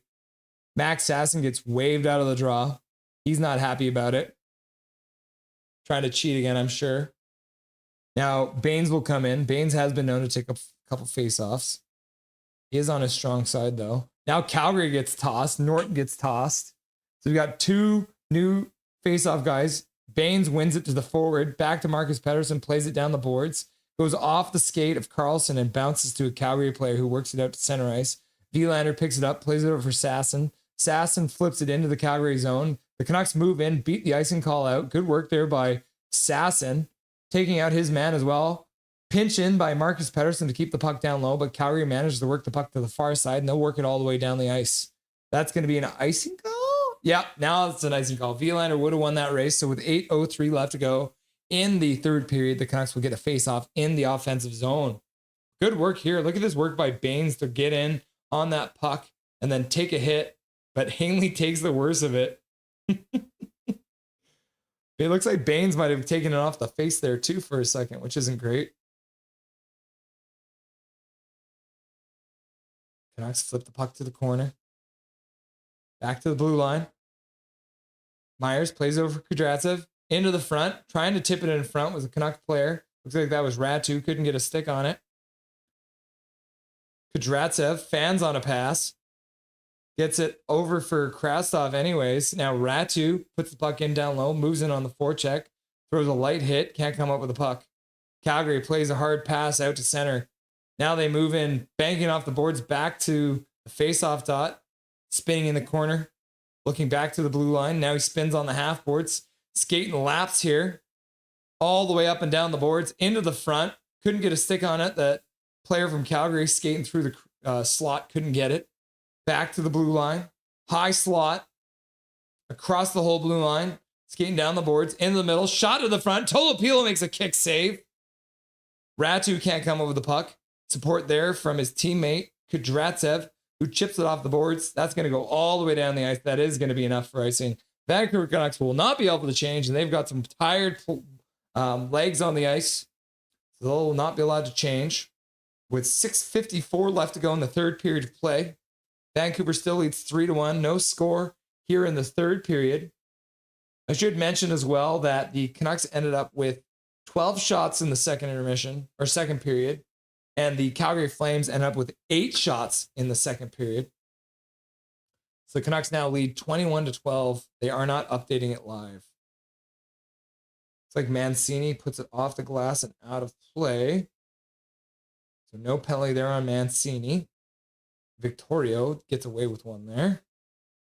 Now that puck has become a souvenir. Look at this happy little fan. Chilling out with his dad. The Abbotsford crowd enjoying the game so far on this Wednesday night. You love to see it. Russ, I'm bronze 3 for Siege. I'm slowly making my way back to silver and then gold, hopefully. Dobby likes cheese off. He does. Canucks work the puck all the way down the ice after the icing call. They'll be able to pressure for a line change. It looks like they might have actually managed to change before that. So Calgary works the puck over their own blue line out to the neutral zone. Good spin move there by the Calgary player. And then it looks like, who was that? Was that Kneesoff stepping up on a dangerous play, but ends up breaking up the play? Phil Hedl now plays the puck all the way down to the other blue line. McEachran puts the puck towards the net. Saved by the toe of Prosvetov. Calgary picks up the rebound on a weak shot. But he got it on net either way. Fake toe drag. Is that the new normal? All these fake toe drags? They slayed the dragon! Vilander battling behind the net. Marcus Pettersson loses the puck. Baines gets it just outside the blue line. Calgary plays it in, but they're offside, so they'll have to touch up, giving Vilander a moment. Puck out to Sasson, but he couldn't collect it. Now all the way out to the neutral zone. Calgary gets the puck intercepted by Carlson, who flips it into the Calgary blue line. Canucks will start a change. 5 minutes, 25 seconds left to go in this third period. Pass out to center, intercepted there by the Canucks on a bank. Kravtsov gives it up in the neutral zone. Calgary moves it back into the Canucks zone. Ratu flips the puck across the blue line, but can't get it deep. Puck comes out to center. Kudratsev has to wait a moment for Stillman to get onside. He does. Now Stillman moves on the forecheck, but falls. Can't come up with the puck. Calgary picks it up, and they'll start skating out through center ice. Under 5 minutes left to go in the third period of play. Canucks come up with a bobbled puck. Tyler Myers through center, flips the puck to the half boards. And Ratu will put it in deep and move off on a line change. Calgary behind their own net, taking a minute, waiting there for their line mates to change as well. Through center ice. Now they suddenly have a 2-on-1 down low out of nowhere. Kneesoff almost losing his man there, but manages to get enough of it, and Tolopilo makes the save with 4:25 left to go in the third period of play. Go back to the bar for a minute. Nothing left to lose. We're number one. We're number one. Nothing left to lose. Hashtag you love to see it. Midnight Solar. What's up, my dude? How you doing tonight, Midnight Solar? Long time no see. How was your summer? I just wait until that Pens fan comes here, since won against them today. Laugh out loud. Dan Kutsiers. Haha. Calvin 99 I'm pretty sure PD is playing. I see number 40 playing. 40 is not. There is no 40 playing tonight for the Canucks.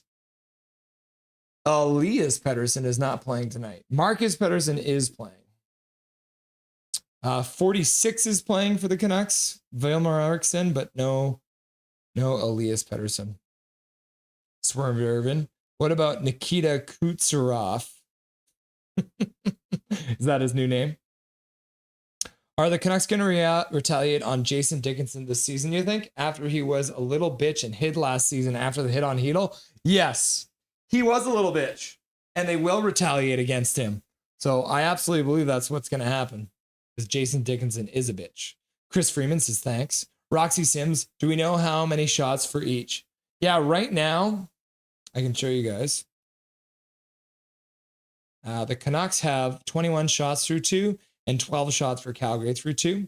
So the Canucks are out shooting. They have as many shots in the second intermission as the Calgary Flames have in the full period. But they are not updating it live because this is preseason. So we won't. 1,900. There it is. Thank you very much. Whoever just subscribed, you got us to 1,900 subs tonight. That is crazy. And for everyone who didn't see it earlier, when we did the second stream of the year last year, do you know how many subs we had? We had like 130 subs to start that year. So let's get back to the action, shall we? Underway here in Vancouver, or in Abbotsford, I should say. Played in behind the Canucks bench, or the Canucks net. Be weird if their bench was behind the Tolopilo.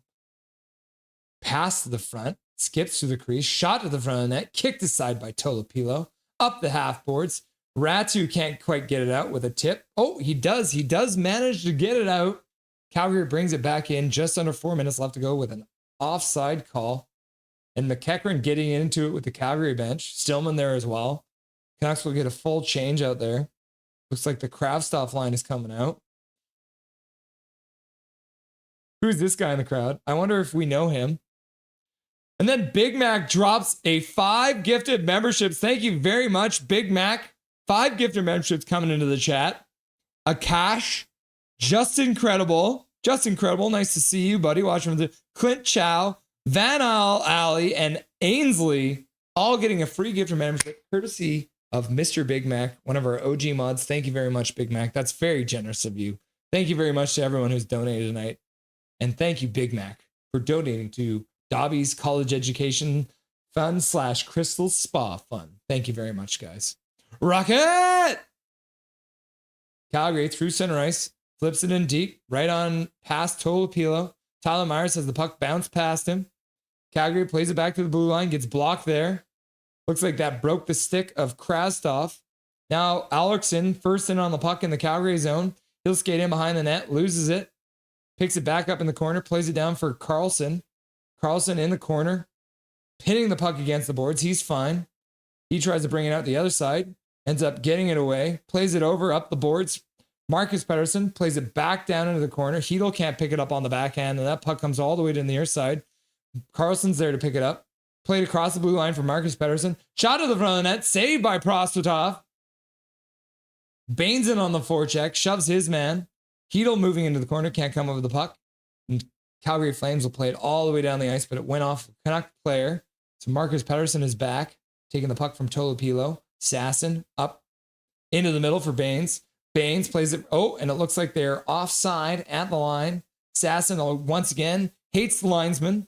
I think Sasson might hate the linesman more than anyone else in the whole world. They hate us because they ain't us. Right? They hate us because they ain't us. You've done a great job. Thank you. Yeah. Love it. Thank you very much, Johnny Redbone. I appreciate the kind words, my dude. Marry me, Allie. We were meant to be. Canucks win the faceoff back. Tyler Myers picks it up, plays it up.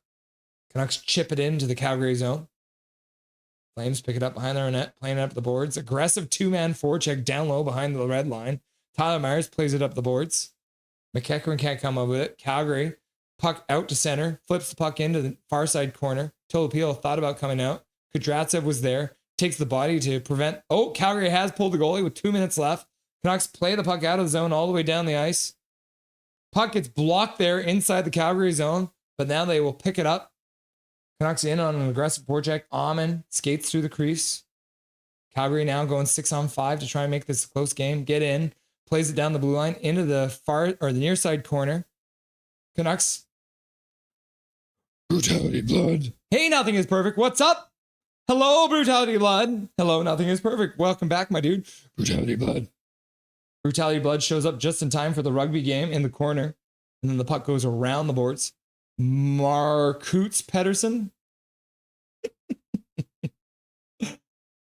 Sasson is too fast for them. True. Brutality Blood. rung around the boards, picked up there. It looks like it was a high stick. So the puck got knocked down by a high stick. So that means the play should come out.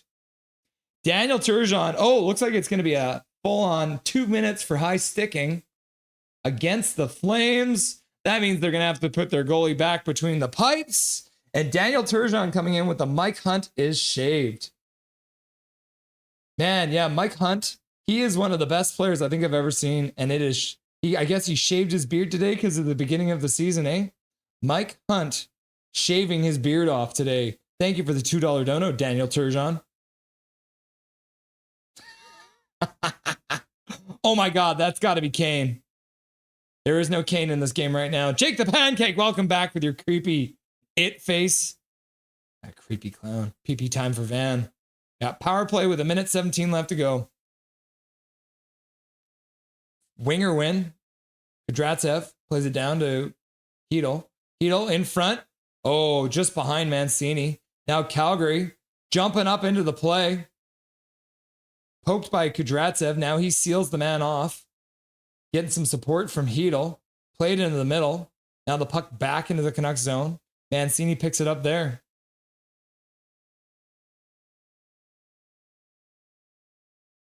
Canucks slowly through center. Hedl drops the puck. And then poked up to the blue line. Canucks scrambly play in the neutral zone. Ulrichsen in. Looks to the front. Shot to the front of the net. Looking, I think that was going to be a shot and a rebound. And then Bean gets up on Ulrichsen and he's like, wait, you're a foot taller than me, all right? I'm sorry. David's here and just like, let's go, Calgary. I'll give you one, Calgary. Thanks for being here, David. I appreciate it either way. Oh, Bishop getting into Ulrichsen now. Bishop not happy with Ulrichsen's big frame. Ulrichsen now being sent back. Looks like they're going to toss him out of the game. Probably be coincidental minors there. But Ulrichsen with a light flip towards the net. Oh, it froze for a second. Tries to go 5-hole and then pushes Bean down in front of the net. Bean gets up and tries to throw a cross-check it. Yeah, but Ulrichsen probably getting tossed out of the game. 36.4 seconds left to go. Canucks win the draw. Back to the blue line. Good passing play. Looks like they're just going to try and kill it. Staying to the perimeter. Knees off. Down low. Canucks play it across. Right through the crease. 20 seconds left to go. Sasson plays it down low. Puck comes back to him. Plays it back to the blue line. Wheelander throws it just wide. 10 seconds left to go. Carlson can't come over in the corner. Wheelander takes his man out. But the Calgary Flames player manages to work it all the way down the ice. And that's it. That's the end of the game. The Vancouver Canucks have defeated the Calgary Flames in the preseason 3-1. Final score here. Nothing is perfect. Always good to see the Vancouver Canucks coming up with a big win, even if it is in the preseason against those filthy Flames. So that's good to see. Glad to see a nice big, looks like a sellout there in Abbotsford. So that's always good to see as well. My name is Russ Holiday. This is Nothing is Perfect. And we have been live all game long for this Vancouver Canucks versus Calgary Flames in Calgary. Now we're going to jump right into it. We're going to get our man Dustin Boydell on the line for our pregame show. So stick around. It is time for the Rusty and Dusty postgame show as we get Dustin Boydell back on the line here to get into the action, to chat about what happened in this game and how it finished off. All right. Cool. That was easy. It's nice when it's easy like that. Without further ado, the Silver Fox, Dustin Boydell. What's up, my dude? What a win. What a win. Very pretty Can't to get start. too excited though, because I mean, to be fair, it was similar to last game where the Kraken had a very NHL veteran heavy team.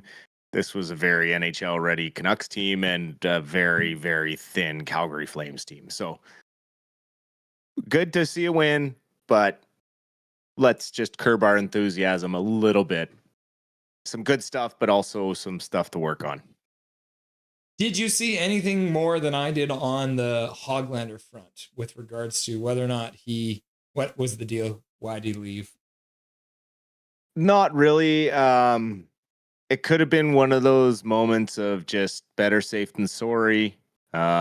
We heard it about Garland. Had it been a regular season game, he would have played tonight. But because it's just a preseason game, it's best to keep him off the ice for maintenance.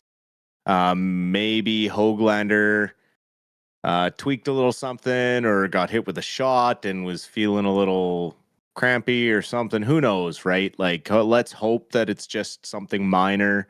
I didn't really see anything happen where there was anything major that stood out that would knock him out of the lineup. So maybe it was something that was already ongoing. He played a period and they were just like, okay, let's not push this. Thanks for the goal. Thanks for getting our veteran count up to where we needed it to for this game. Take the night off. Let's hope it's something simple like that. But you'd hate to see Höglander be put back with an injury. He really looked good in that first period. Looked like he had some energy, and hopefully there's nothing serious coming down the news pipeline tomorrow. Now, Tom Willander ends up getting 2 assists in this game, was moving his feet really, really good out there. I think probably played a little better than he did in the first preseason game. What did you see from the man who I think's going to end up in the AHL, but man, after tonight's game with the 2 assists, he might be making a case for himself. Yeah, he did have a much better game tonight than the last one. Yes, he did make a better case for maybe making the NHL team, but I do think he still needs to prove it against NHL players. You saw against the Kraken where it was more NHL heavy team. He struggled to move the puck quickly. Was getting telegraphed a little more often with his passes. Tonight it seemed like he corrected a little bit, but also there wasn't a lot of talent that he was facing on the other side of the puck. So, like I said, it's hard to evaluate certain things to the full extent. What we are seeing is all positive things. Don't get me wrong. I'm not trying to be negative or downplay Willander at all, but I think he had a fantastic game. I still just need to see more from him against actual NHL players before I'm like, okay, this kid is ready to play in the NHL. The difference between him and Mancini is Mancini's just that little step ahead of him in the development. He's 1 year older. He's played NHL games for the Rangers. He played a couple games for the Canucks, filling in for injury. And he just looks ready to make that next step to the NHL level. And that's where Mancini's at for me. And he just, I really don't think he needs to start in Abbotsford. I think Mancini needs to be our third right D up in the NHL at the beginning of the season. And then whatever happens with Willander, if he develops fast and can come up and be that 7th D-man, then so be it. Maybe we move Forbert out or we find a package for a better centerman or something. Although Hedl looked really great tonight as well. So, he's showing up for that audition where, the spotlight's kind of on him in the preseason to show out. And he had quite a good game tonight. Did have a breakaway there where he got high stick, didn't get quite a good shot off, but, took the one right off the teeth. You don't have to get hit hard there. No. That stings. Like that'll numb your whole face. You take it right on the teeth like that. So, good for him showing his speed and controlling the puck a lot better. Picked his spot on the power play goal there, bottom corner, far side. Showed nice patience with the puck and showed a goal scorer's touch by picking that low corner, which is tough to do. I mean, it's tough to keep that puck on the ice with a wrist shot the way he did, but well done by him. Great game. Definitely the first star of this game was Filip Chytil for me. Followed closely behind by Willander as a second star. The third star was kind of like a toss-up. I think Linus Karlsson had a strong game. Victor Mancini, I think, would probably be third star, getting the goal and really strong game defensively as well. He's had some really good plays in the Canucks end where he recovered the puck and got it out of danger fast. He activated really well from the blue line. So did Willander tonight.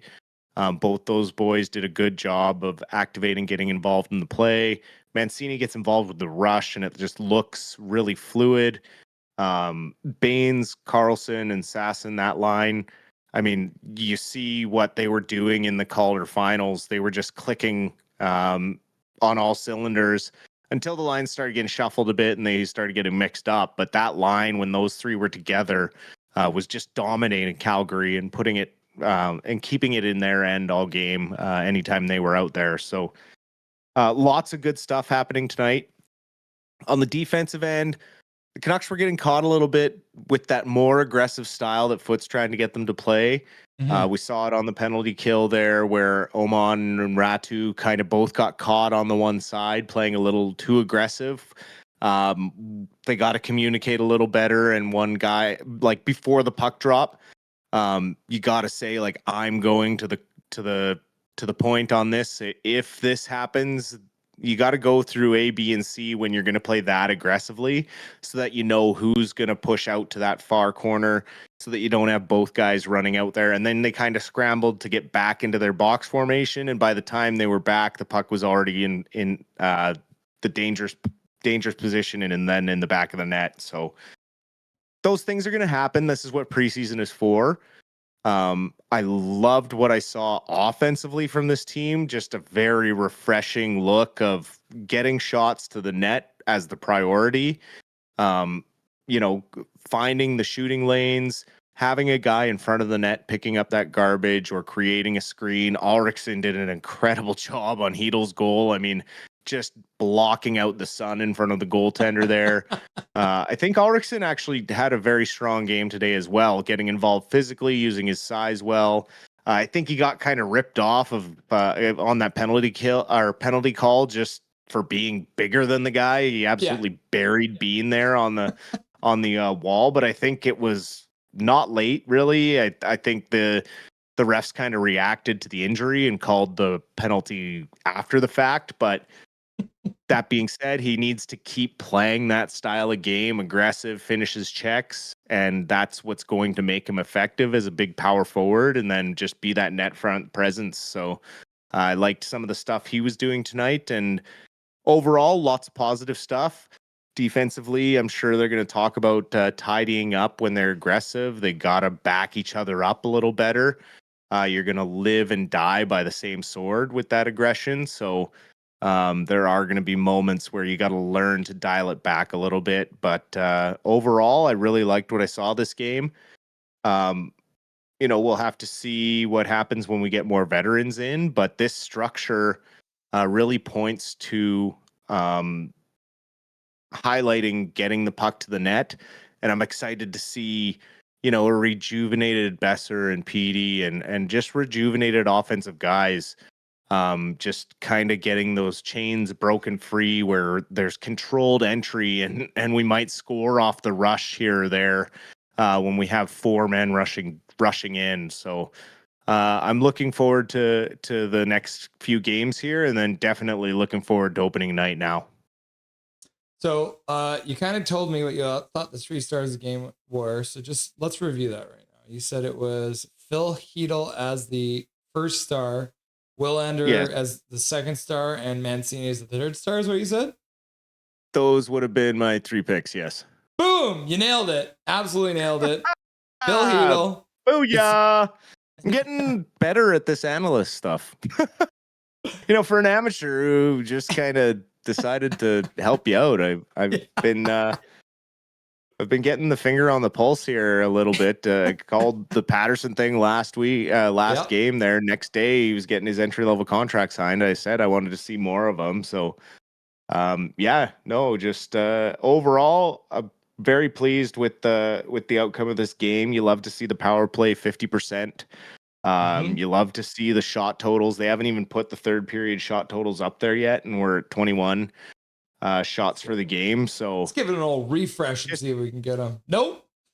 Just all positive things going into a new season where we just need to look forward and forget about what happened in the past. I like that the players seem to be buying into the new structure. They look refreshed, rejuvenated. the young guys are pushing the veterans hard to hold on to their spots, which I love seeing. And yeah, there's going to be some tough choices for these coaches to make here in the next couple weeks when it comes to final cuts. I think the thing that impressed me, because we talked about Hedel in the first intermission and how it seemed like maybe he was trying to do a little bit too much. He did settle in, but the other thing that's impressive is obviously then suddenly his line mates went into a blender, right? There was one point he was playing with Stillman and McEachran, but I mean, you're playing with two guys who are not going to make the NHL, and he still did really, really well. And obviously, like you said, that perfect placement right along the ice on that shot from the half boards there was great by him, and that's the kind of thing you want to see from your second line center. Oh, for sure. Taking two guys on opposite spectrums of not making the NHL, right? Like, Yeah. McEachran's kind of been a journeyman AHL guy. He's 31 years old. He's had 123 NHL games. Like, he's had a few chances in the show and then you got Stillman, who was a 29th overall pick for New Jersey. He's been traded twice on his entry-level contract. I mean, he really had very poor numbers last year in the AHL. You can't tell me he didn't fit in the Penguins depth chart somewhere to get some NHL games last year when he got traded to them at the deadline. And then immediately is flipped for Shilovs. I just worry that he's an attitude problem maybe. When it comes to his development and thinks he deserves maybe a spot because he was a first round pick. And so you've kind of seen it a little bit where he's been a bit lackadaisical going into the corners and he gets beat in those board battles. Isn't the strongest on his edges. So I do think he's definitely destined to the AHL. I'd love to see Manny get his hands on him and see what he could do to maybe turn his development around. Because first round picks are first round picks. There's a reason why you're picked in those top 32. So we'll see what happens with his development. And then, with McEachran, he's just here to be maybe a call up if we need him, because he's kind of like a guy who can fill in any role kind of on the fourth line. So if we need a fourth liner to come in for injury purposes, he's kind of one of those insulators that can go up and down through waiver free, waiver exempt. Even though he's 31, it's a two-way contract that they've signed him to. So, not a lot of negative things to say about tonight other than the over-aggression kind of biting them a couple times. But overall, pretty good structure defensively. I like the aggressive style because it leads to a faster breakout, because when you're pushing defensively and you kind of can tip a puck off a guy's stick, you catch them off guard and you're heading the other way faster than they can recover. And I liked seeing a lot of that tonight with the Canucks off the rush, getting a lot more chances than we've seen in an entire year. It was just so refreshing. My too early prediction is Chase Stillman is the next Linus Karlsson. Yeah, it could take a couple years marinating, but and then finds his purpose. Yeah, it could be. Yeah, I think he's got that that ferociousness in him, and I think he's got the wheels for it. But Karlsson's been in Abbotsford for 4 years, right? So it's not like someone's gonna do a DPD and be up here by the middle of the season. But give him a couple years for development down there, and if he does manage to round his game out and figure out what it takes to be a full-time professional hockey player, I could definitely see him having a similar impact, especially on the Abbotsford Canucks, as Linus Karlsson did. No, for sure. He's going to get his shots down there in Abbey to show what he can do. And that's what I'm saying I'm excited to see him get Manny's hands on him. Because we saw Linus Karlsson's development just skyrocket last year as well, along with, every one of those guys that we've been talking about all prospect camp and the showcase and then into training camp. All these bubble guys, they had a few of them had started to fall off the radar until the coaching change last year, and Malhotra and Mahesh and those guys got in there and totally changed everything. You got Henrik and Daniel helping out down there as well now. You got these really, really talented NHL, former NHL players guiding these young players' development, and I just really like where we're at with restocking the cupboard, given that we had sacrificed so much through 2011 to push to try and get back there. We traded away a lot of draft picks through that 2011 to 2017 period, and it really left us shorthanded for a couple of years. But it's nice to see our scouting has come through and found a few gems in some late rounds, and the youth really looks promising. Where there's going to, when you're sitting here after 2 games in the preseason, knowing that there's going to be some extremely difficult decisions for management and coaching to make, that's a really good place to be in. So, just all positive things leading to pushing forward to, the Canucks pushing for a playoff spot and Abby defending their Calder Cup. Okay, we're going to finish this poll question together. I'm going to ask you, Locked On Canucks showed up earlier and they're like, will Garland pop off and get a 60-plus point season? You can say yes, no, he's going to get 30 goals for sure, or nah, his injury will get worse. What did you answer? That one's just, for me, I had a hard time answering that one. I said nah, just because I just don't think he's going to be put in the same situations offensively that he was last year. When you look at the depth chart, I think he's going to be put more in a third line checking, like just wear down the other team role, where, yeah, he's still going to get his chances offensively, but nowhere near what he was getting playing as a second line center last year, or second line winger last year. So yeah, I just don't think he gets over the 60 point, maybe 60 points, but it's going to be a struggle this year, just because he's going to be further down the lineup. Everyone disagrees with you. At least 63% do. They said yes, he will be 60 points plus.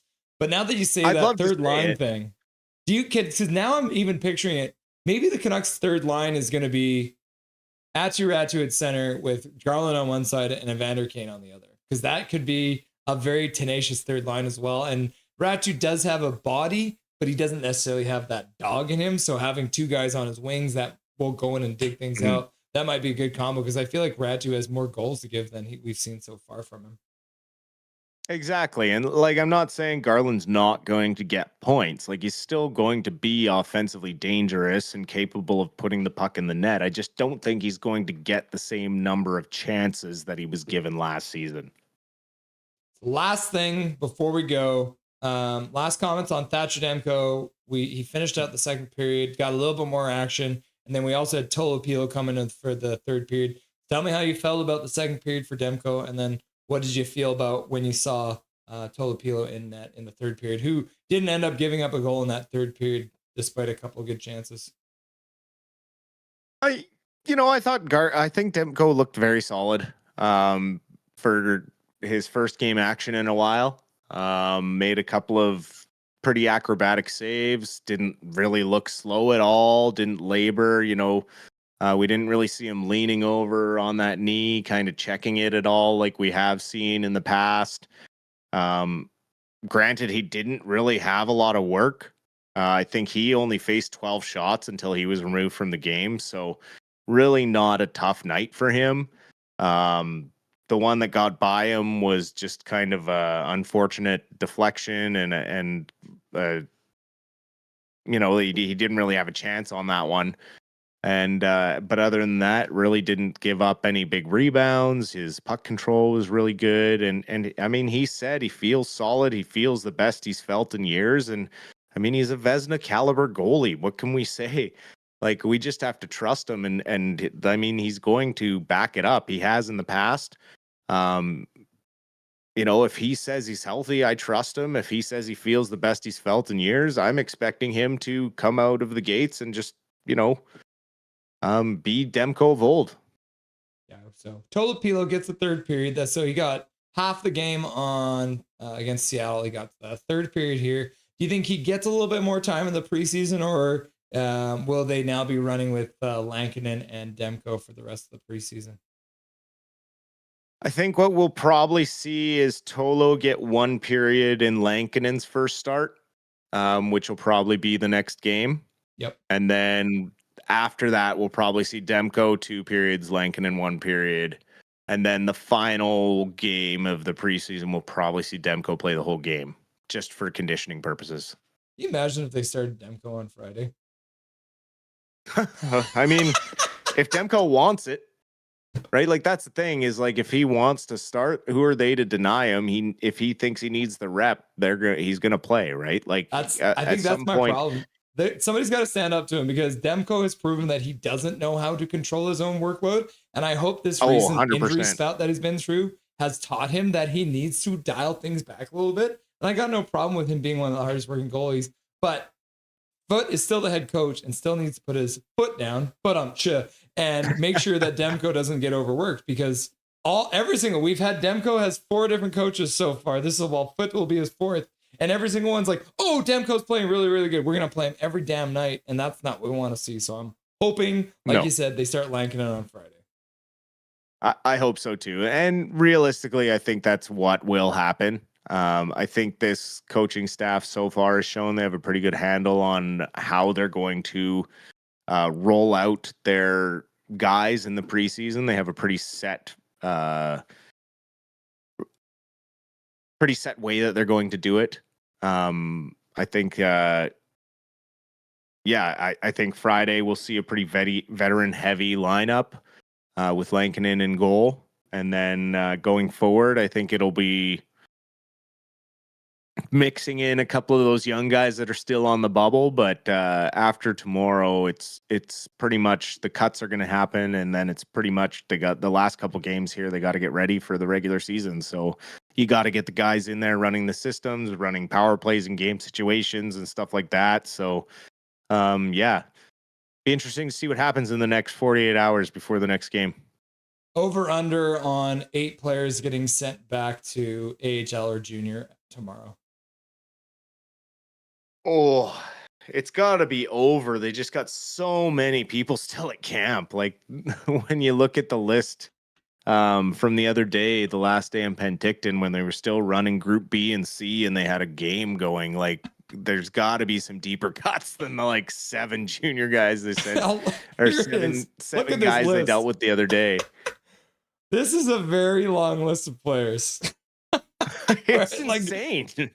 That is at this point too, right? Like, let's see, 1, 2, 3, 4, 5, 6, 7, 8, 9, 10, 11, 12, 13. They have 14 defensemen, right? I'm not even going to count the forwards because I can't count that high because I've only got 20 toes and fingers. But look we still have I guess some of these guys have been sent down now. But still, that's 6 goalies still.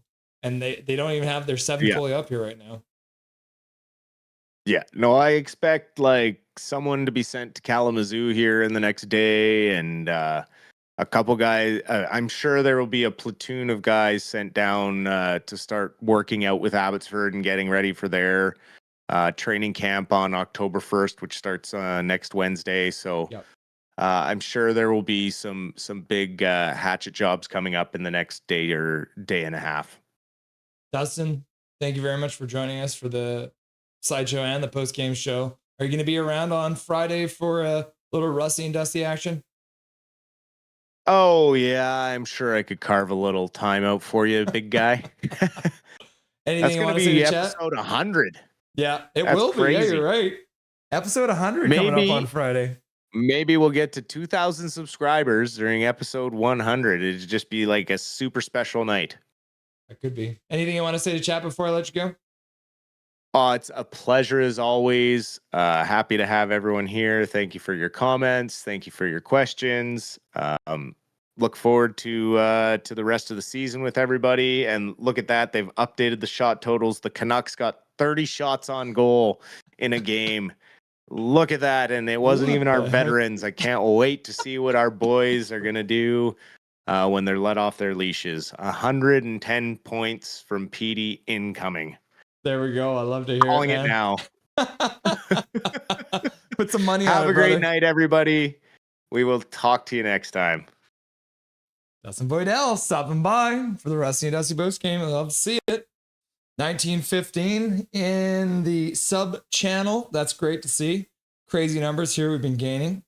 It's been a lot of fun tonight. Let's go through our donos, because there was a lot of, so what we're gonna do, we're gonna go through the donos, we're gonna go through chat, and then we're gonna finish things off.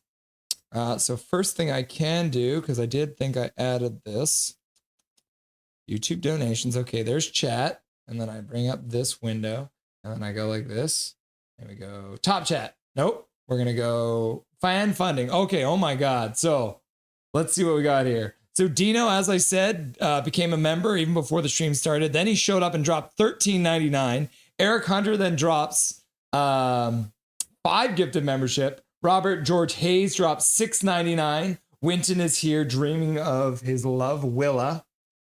Is everyone in chat believes hard enough we will cause the Vancouver Canucks win the cup? Majorly Swervin, $5 dono. Swervin, everyone change your name to a variation of Swervin. Thank you very much, Swervin Irvin, for that. Let's put a thumb up here. Oh, I can't click like for some reason. That's weird. It won't. I would like it if I could, but I can't. Majorly Swervin, $2 dono. Has anyone seen Swervin anywhere? Then Majorly Swervin donates another gifted membership. Big Mac donates a gifted membership. Major donates a gifted membership. And then Major donates a $2 dono to say eggplant. And then Eric Hunter drops another 5 gifted memberships, which is crazy. KJ Brazy says just the right amount of scruff for his monthly membership message. 6 months as a member. Major League Minor uses his monthly membership message to say, I'm going to give away 2 ticks to a Canucks game. I don't know which game yet. Thank you very much for that. Member for 10 months. KJ Brazy Squared, member for 2 months. Always appreciate the analysis, boys. Robert Young doing his first ever live stream on Super 139. Thank you very much, Robert Young. Major League Minor donating another gift of membership. HMS Fangirl saying, any tips for me? I want to start making YouTube vids. Tried once, just an unboxing, scrapped it because I could barely hear myself without turning up the volume. Yeah, I mean, just pick something you love, start making videos about it. Eric Hunter dropping another 5 gifted memberships. So what is that? Eric Hunter, is that 15 gifted memberships, Eric? Yeah, that is 15 gifted memberships. You're crazy, brother. Let's see, where are we here? Blaine Fiddler, $6.99. No comment, just wanted to donate. I appreciate you, Blaine Fiddler. 50-50 is 40K tonight from Daniel Turgeon. Thank you very much. $2 dono. Name update. Yeah, because I didn't update the names. OCD changed Dusty's name. Neurosis creeping in chat. Thank you, Major League Minor. Big Mac then donating 5 gifted memberships to celebrate the reaching of 1,900 subs. And then Daniel Turgeon donating $2 to let us know that Mr. Hunt is shaved, which is good to see. And then Swerve and Dervin 95 showing up, and I can show this one, becoming a member once again. 5 months as a member for Swerve and Dervin. You love to see it. Thank you very much for everyone who donated today, you absolute beauties. That's amazing. Unbelievable stuff, guys. Okay, let's jump back into chat. I'll wait before I agree to that, Connor. OF. Yeah, buds. Younger years, says Van All Beauty. I don't believe in past lives. No reincarnation for KJ Brazy, I guess. Let me see 40 games. Ripping all day, bro. Laugh out loud. And what is this? Yup, man. Fuck yup. Fair enough. At Major League Minor, swerving. Thumbs up. KJ in some way every day is life. Gotta love KJ every day is life. Mancini looks like a Who from Whoville. Laugh out loud. I heard Dusty golfs at 82. Yeah, Dusty is a great golfer. Connor Hill, but I'm optimistic now. Sobriety is the wildest drug, question mark. I like tough choices, says Johnny Redbone. Yeah, I like tough choices too. When you think about it, for this team, we want some tough choices. Paging Mike Hunt. Paging Mike Hunt. Is it Michael Hunt or is it Mike Hunt? Paging Mike Hawk. Paging Mike Hawk. Mike Hunt. You're wanted in the back. Mike Hunt and huge ass always with the shenanigans. Johnny Redbone's just laughing and crying. I wonder why. Why are you guys laughing? Can't make fun of people's names. Swerving. Keith Pete. Good night, everyone. Had a fantastic time with you and looking forward to future streams and feeling awesome about this season. Thank you for being here, Kenneth. GG's, bro, says Major League Swerving. Thanks for being here, Kenneth. See ya, Kenny, says KJ Brazy. Major League Swerving. Kenneth Pete. Eggplant Peace. Hockey. Beer. Check. What is that? Lottery. Dow. Field hockey. Eyes. Corn. And a house. Keith Pete says, woo! And then Major League Swerving says, Rusty and Dusty, Rusty, Dusty, Rusty and Dusty. Major League Swerving says, Big Mac, Big Mac, Big Mac. And then Callum says, Leah, we did it! Yay, says Johnny Redbone. Yay, all. Have a great night, all. Ty, nothing is perfect. Thumbs up. Thanks, Callum. Major. Dow, says Big Mac. Rutherford has traded basically everyone in the Stillman family. Is he going to trade it? He just traded for him. Weird. I never said that it today. Salutations, all. But does Carlson make the team? Linus Carlson deserves it. Smirky McSir, I think Carlson does make this team. I do believe that. I think Carlson makes the roster. McEachran had his day with the Cup in 2019, though he did not play a single playoff game with the Blues. That's pretty lucky, Swervin' Dervin. Cupboard can dry up quick, but it's this nice. Yeah, I agree. Who knows what the future holds, but I agree with you, Smirky. Big Mac, Big Mac, Big Mac. Dow. KJ Brazy, if he doesn't get over 60, I think we overpaid. I think Garland gets 35 to 40 points, but is a point a game player when we make the playoffs. Interesting. That's a cool take, Smirky. So he gets 30 to 40 points the regular season, and then he ups his game. He makes like 8 mil, right? No, he's making 6 mil, I believe. Let's see. I can't look it up.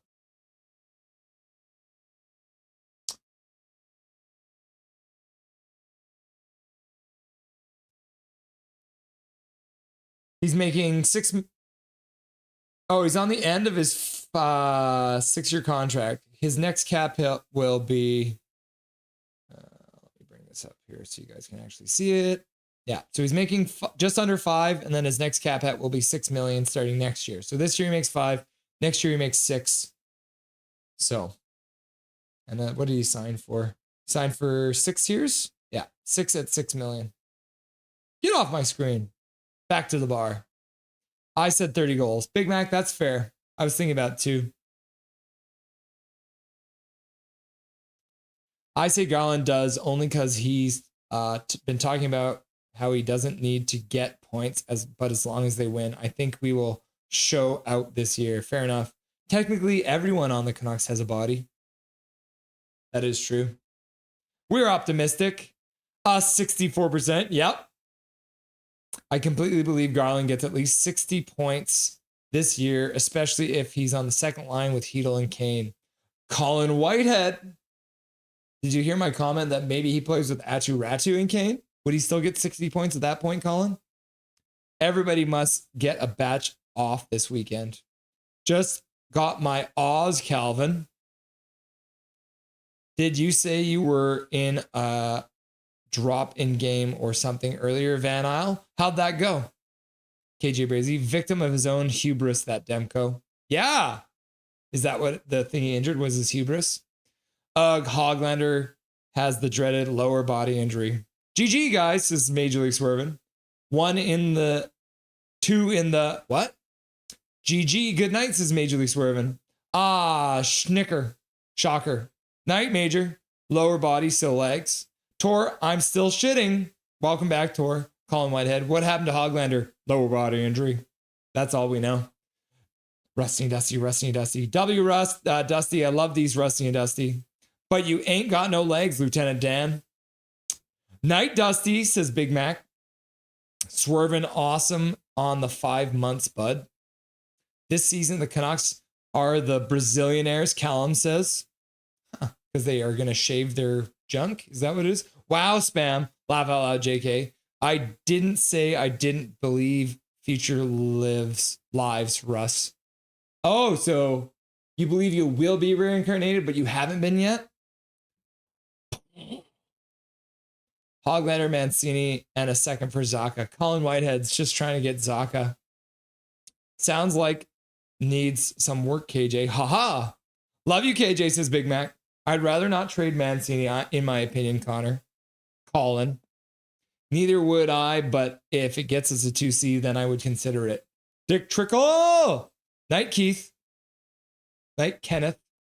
The only reason why I wouldn't, because he's the only but on our team that can move and hit. Paragrapher Pro becoming a member. Good night, everyone. Much love to the best chat on YouTube, using his monthly membership message to say good night to y'all. 10 months as a member for Mr. Dustin Boydell. Dino in the chat. Hi, Russell. We had a great night. Great stream. Butterfly, butterfly. Isn't it a great stream, Dino? Say hi to your mom for me, too.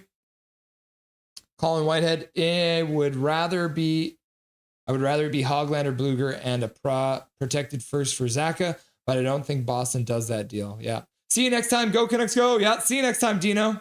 Nice to have you, my dude. Thanks for the donos. We appreciate you becoming a member and then donating when you got here, man. I hope you have a good night. Swerve and Nervin. Rutherford even traded Sam Lafferty, who is married to Maddie Stillman, Chase and Riley's sister. That's funny.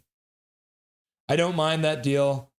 That way, Sasson would make the team. But yeah, I agree. Sasson's got some wheels on him. Yep.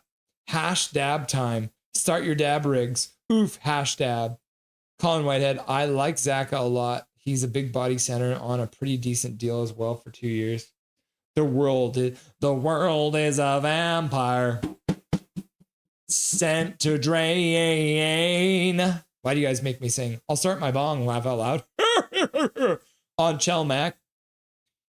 Even though I said Kush isn't that good, I'm smoking on some Kush God. Laugh out loud. They hate us because they ain't us. That's how we do it, right? They hate us because they ain't us. Laugh out loud, Calvin. Oh, I see, Van Al Beauty. You don't like Kush? Paragraph Pro, congrats on 10 months. Nah, bro, too weak for me. I like hitting hard weed. Hi, Russell. It's Dino's mom. Thanks for the great stream and the Canucks game. Thank you very much, Dino's mom. Nice to have you. Hello, Dino's mom, says Calvin. Okay, kids. It's been a lot of fun. Canucks win 3-1 against the Calgary Flames in Abbotsford. Always good to see them beat those filthy Flames. What a crazy stream. We had like 1,000 people watching again. Absolutely crazy. You'll love to see it. And we're going to be live again, as always, for every single Vancouver Canucks game. So if you haven't yet, make sure you hit that like button. Make sure you hit that subscribe button. We'll be live again on Friday for the Vancouver Canucks game against the Seattle Kraken. Even maybe bring it up here for you. There is the contract again. So there is the Canucks versus the Flames. So let's go over to Canucks.com for this schedule. And the next game, as I mentioned, will be on Friday against the Kraken. It is a 7 o'clock start, so we'll go live at about 6:40. We will be live for every single Canucks game. So like I said, hit that like button, hit that subscribe button. We'll be here. We'll be having a good time. Chat's been blowing up. Absolutely love to see it. Thank you all beautiful people who donated tonight. Thank you to Dustin for stopping by. Thank you to Canuckland for being here for the second intermission. So make sure you check out. Got a link in the description to his channel. Oh, that's a lot of talking. But it's been a lot of fun. And we're going to do it again on Friday. So remember, everyone, my name is Russ Holiday. This is Nothing is Perfect. And make sure you make good choices.